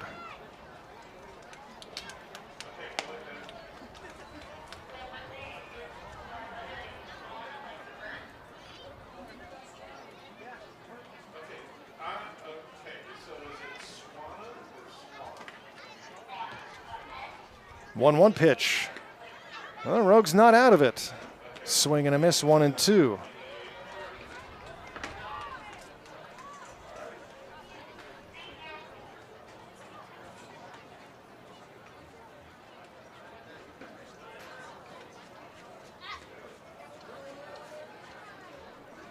Catcher Keller tying his shoe.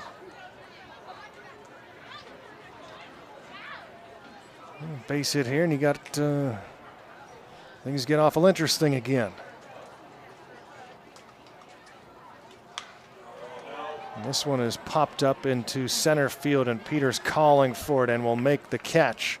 The Rogues pick up a run, leave a man on 2 base hits. We're headed to the 8th. It's the Panners 8, Rogues 5.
High ball Peters leads off for the Goldpanners as we start the 8th inning here under the lights in Medford, Oregon. A beautiful sunset off to our left with the pastel colors over the mountain ridge. Gorgeous part of the country here in the Pacific Northwest. Well, like I said earlier, it feels more like Northern California. An 8-5 lead for the Goldpanners as we start the 8th inning. And Carl Peters, the top of the order, hits this one high and deep to left. This one is off the top of the fence and bounces back onto the field. Wow.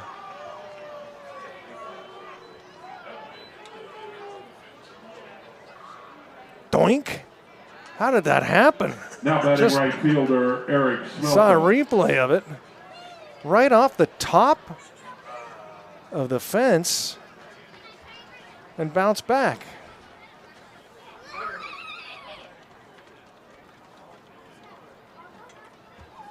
Panners have been really close to hitting multiple home runs tonight. They have one, Ratfield. Put one over the left field fence.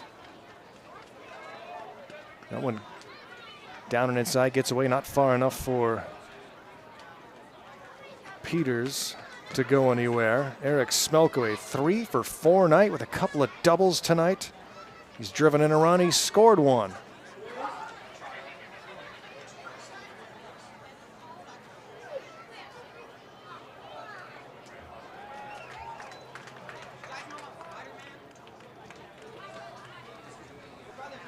Game time temperature was 90 degrees, cooled down a little bit now. The sun has gone down. 78 degrees now. Here, the press box, very comfortable. This one's lined to right, a base hit for Smelko, his 4th hit of the night. Peters around 3rd. He will score, and it's 9-5 Goldpanners here in the 8th. What am I telling you about these two? What a pair they've been for the Goldpanners. Smelko and Peters.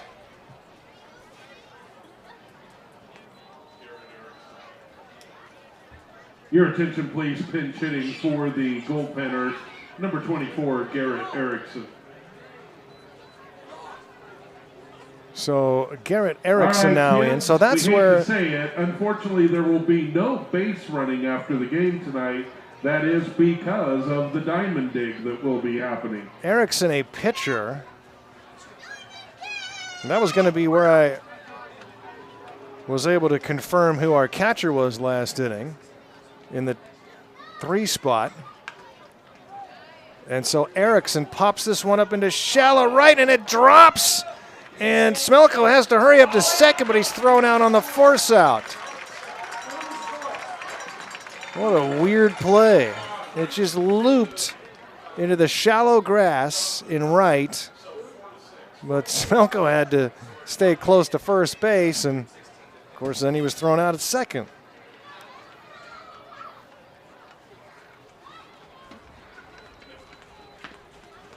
Now batting the catcher, Donovan Ratfield.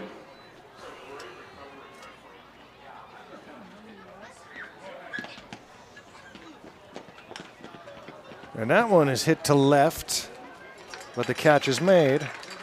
And Ratfield is out number 2. And Logan Now batting Redeman. second baseman, Logan Redeman.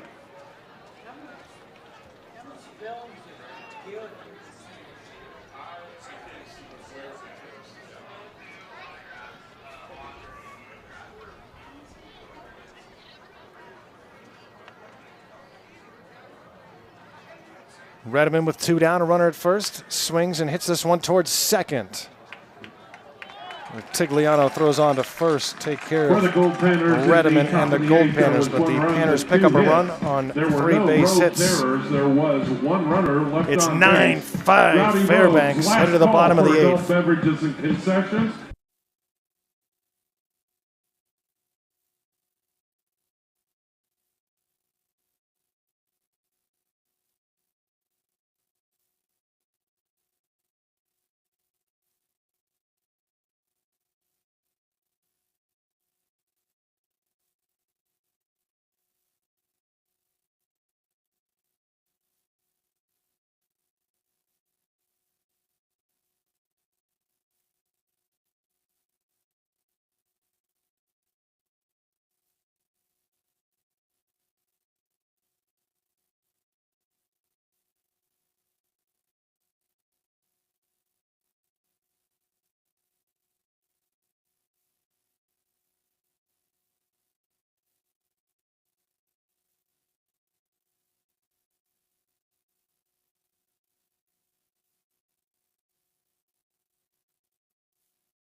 Who knew back in the 70s that this song would still be being played at ballparks around the world?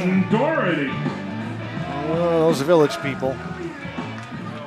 They had a hit on their hands, didn't they? Well, they didn't write it, but they were the face of it at least. Sir Sullivan. Casablanca. You know, I just saw that movie Casablanca not too long ago for the first time. Catching up on my Humphrey Bogart.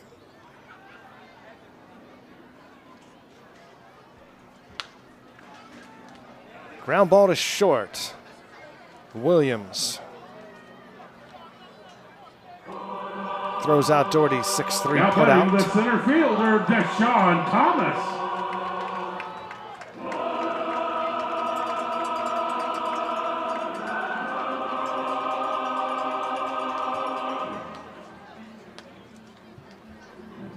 All right, fans, And now wanna here catch you comes up, pitching coach Jack normal Gonzalez. post-game activities. And There he's will going to be come no talk kids to running the bases. Ethan Lay. There will be Rogue signing autographs over on And the berm he's going after the to game make the is slow walk over, out there and as talk to we are Ethan. starting Hasn't to made get any everything ready signals for the Diamond Day to the pen coming up after the game. as of yet. Lay so far has thrown 3 2/3 and given By up the way, 1 if you run. were out on the berm and you left your cell phone and now On you 3 can't base find hits. it's been turned in at the Rogue And I think the dugout. signal has been made. So pitching change coming up here at Harry and David Field. That's all for Ethan Lay. Panners lead at 9-5 here in the 8th.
Deshaun New Thomas. pitcher into the game for the Goldpanners is number 13, Logan Drummond. Logan Drummond, the sophomore from Chico State out of Lodi, California, and former Rogue right here in Medford last year. Logan Drummond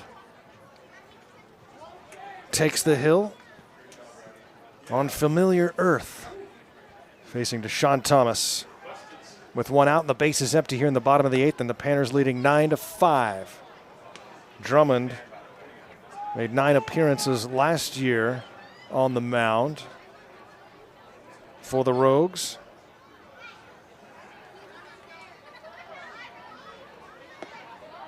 (20 innings pitched, 9 runs, 4.05 earned run average for the Rogues in 2022.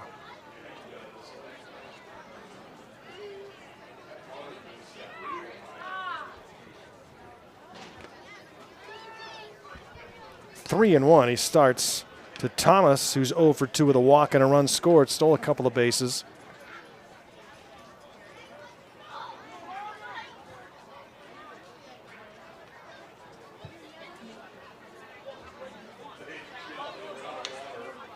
And it's lifted high into right field.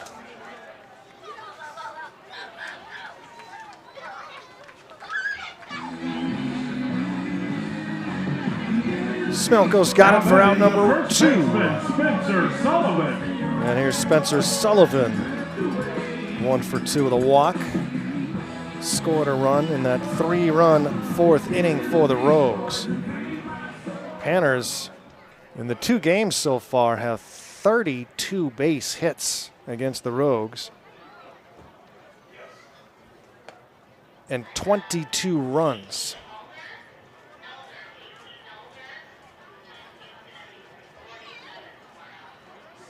And so far have outscored the Rogues 22-10.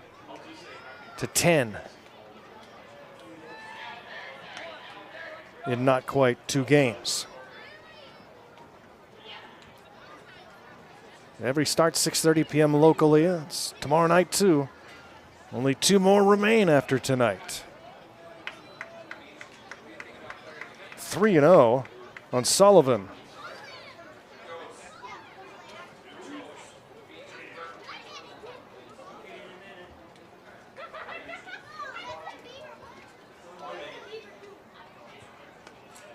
Four-pitch walk from Drummond with 2 outs here in the 8th inning.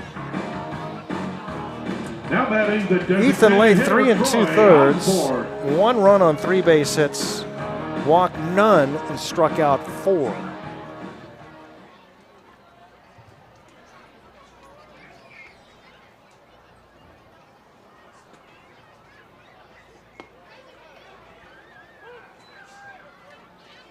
The Rogues have more walks than base hits tonight.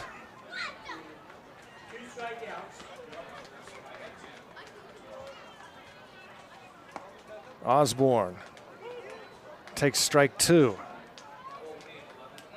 Troy 0 for 2 with a walk. Garrow Von Dane here in Medford, Oregon. The Panners with a 4-run lead here in the bottom of the 8th. Grounded right side. Ratfield at first. Flips to Drummond covering the bag in time, and the 3-1 putout ends the 8th inning. We've played 8 complete. It's 9-5 Goldpanners.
Goldpanners leading 9-5 and batting here in the top of the 9th inning.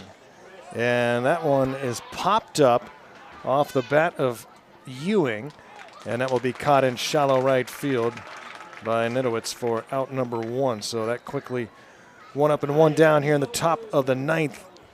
Goldpanners leading 9-5, out hitting the Rogues 15-5 here tonight. Not out of the woods yet. Still 3 outs to go. Alex Garcia will look to get something going here. Panners always would love to get some insurance here late. Garcia a 1 for 4 night at the plate.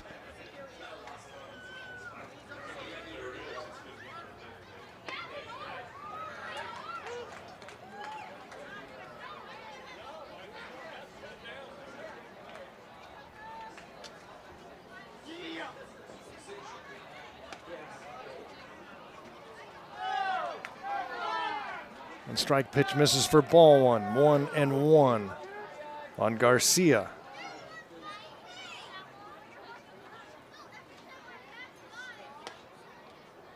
Pretty good first outing for Ethan Lay in a Goldpanner uniform, and probably his last. At least for this summer. Never know who's going to come back from year to year. Usually at least a couple. Garcia's back for another tour here this summer. Andrew Trotman as well, and we had Rob Matei, but suffered a season-ending injury at the Midnight Sun game.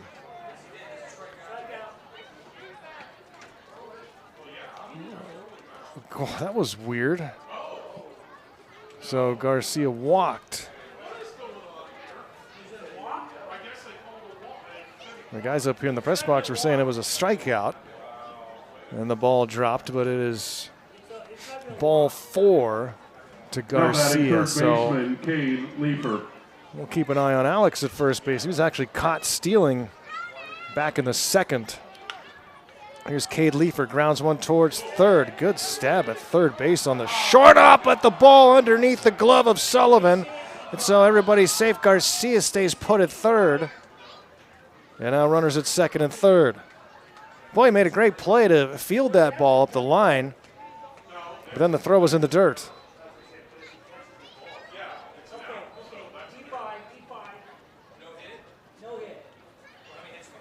Now batting shortstop, Kobe Williams. We're in second and third now for the Goldpanners. And Kobe Williams, the batter, out of the 9 spot. He's 0 for 3 with a walk tonight.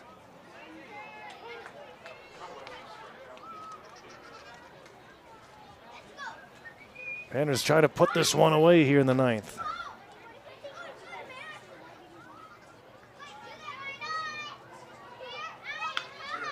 Lions one to center field, a base hit. Garcia will score. And it's 10-5 Goldpanners.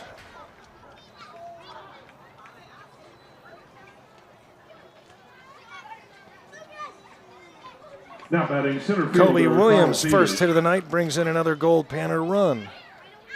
RBI single for Williams. And we go to the top of the order for Highball Peters. 2 for 5 night. Base hit to right. In to score is Leifer. And it's 11-5 Panners. RBI single for Carl Peters, and now Eric Smelko gets another at bat. And Smelly's 4 for 5 already tonight with 2 doubles, 2 runs batted in, and a run scored. Still just 1 out here in the 9th inning.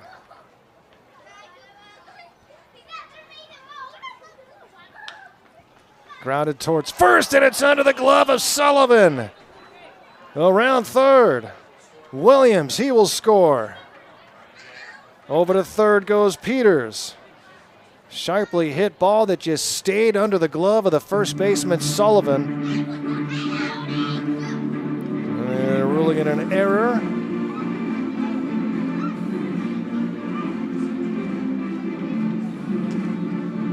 And things falling apart now for the Rogues. Want to remind everybody again, after the game is over, no kids running the bases, but some of the fans headed for the exits now. Sign autographs, and then hope you got your shovel to have your chance at the hundreds of dollars in merchandise, food, and beverage from the Rogues. This was a 9-5 lead to start the 9th.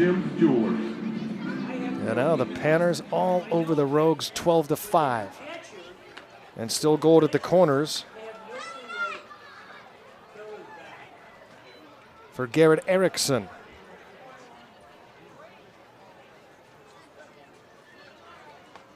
Takes outside. Now batting Garrett Erickson.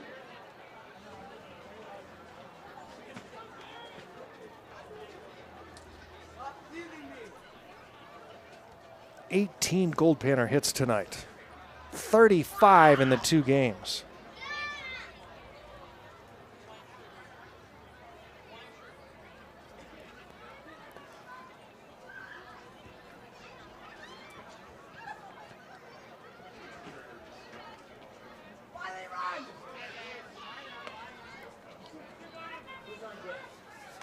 Rogues began the day 32-12, 32-11 before the Panners came to town.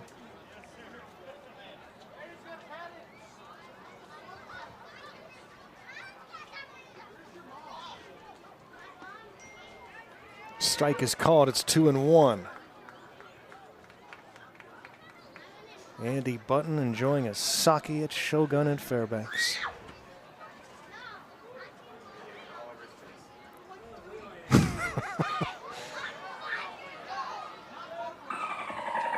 Hope you're all enjoying PannerVision tonight, wherever you're tuned in from. I'm getting Chris's references here as I look at the YouTube chat. Glad we're all having some fun tonight. Slow roller third base line goes foul off the bat of Erickson.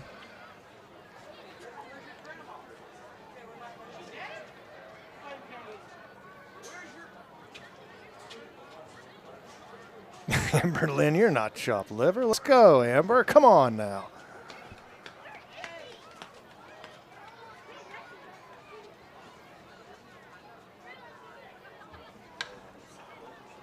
Ground ball third base side and through. A base hit for Garrett Erickson, driving in another Goldpanner run. The pitcher, Garrett Erickson.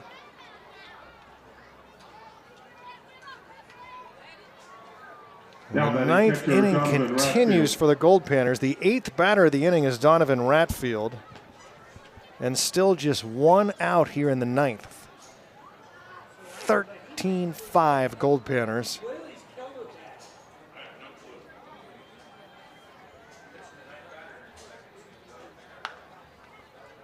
Ratfield grounds one to third. They step on the bag for the force out throw to first is in time. For the Goldpanners in the top of the 9th comes to a close, but the Panners score 4 runs on 3 hits. They lead it 13-5. We're going to the bottom of the 9th. Last chance for the Rogues when we come back.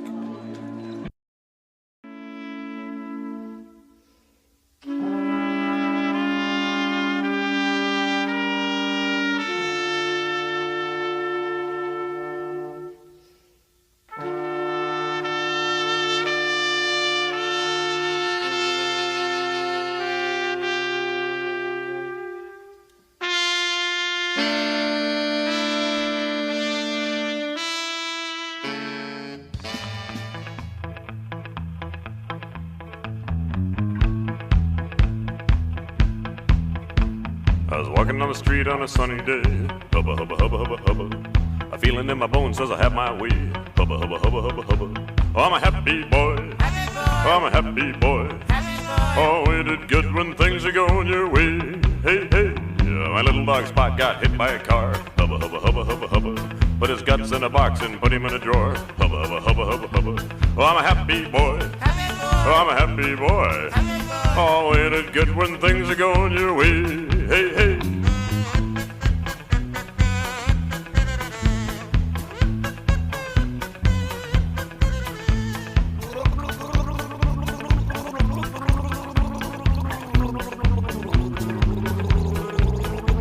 I forgot all about it for a month and a half. Hubba, hubba, hubba, hubba, hubba. I looked in the drawer and started to laugh. Hubba, hubba, hubba, hubba, hubba.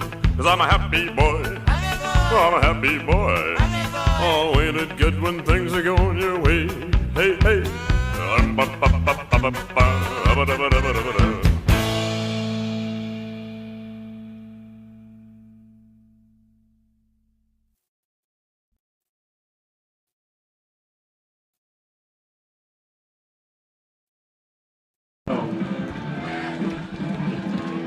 Ninth inning. Here from Harry and David Field in beautiful Medford, Oregon. Garrow Von Dane live on PannerVision. Feels good to be back. The Panners leading 13-5 as we go to the bottom of the 9th. It's Ritigliano, Schultz, and Nidowitz here. 8, 9, and top of the order in the 9th inning. The last hope for the Medford Rogues. Oh, the dogs are getting frisky now. They're getting a little salty about this Panner lead, I think. Swing and a miss. Logan Drummond trying to finish this one off for the Goldpanners.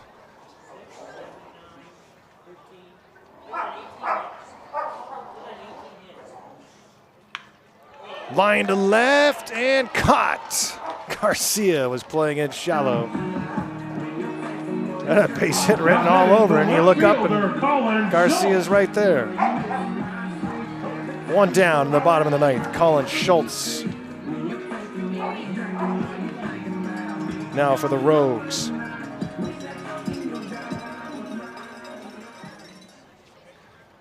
"19 Goldpanner hits tonight. 36 hits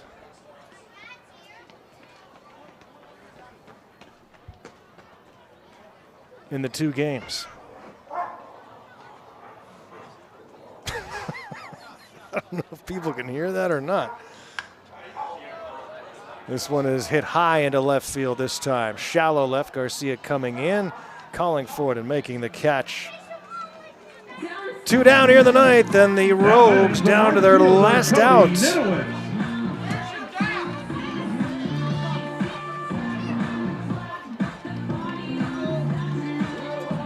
This game approaching the 3-hour mark.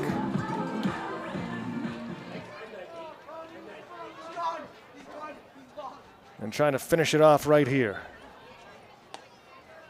Nidowitz from the top of the order tonight, 2 for 3 with an RBI double. Scored a run, walked, stolen a base, done his part. But just too much offense for the Goldpanners tonight.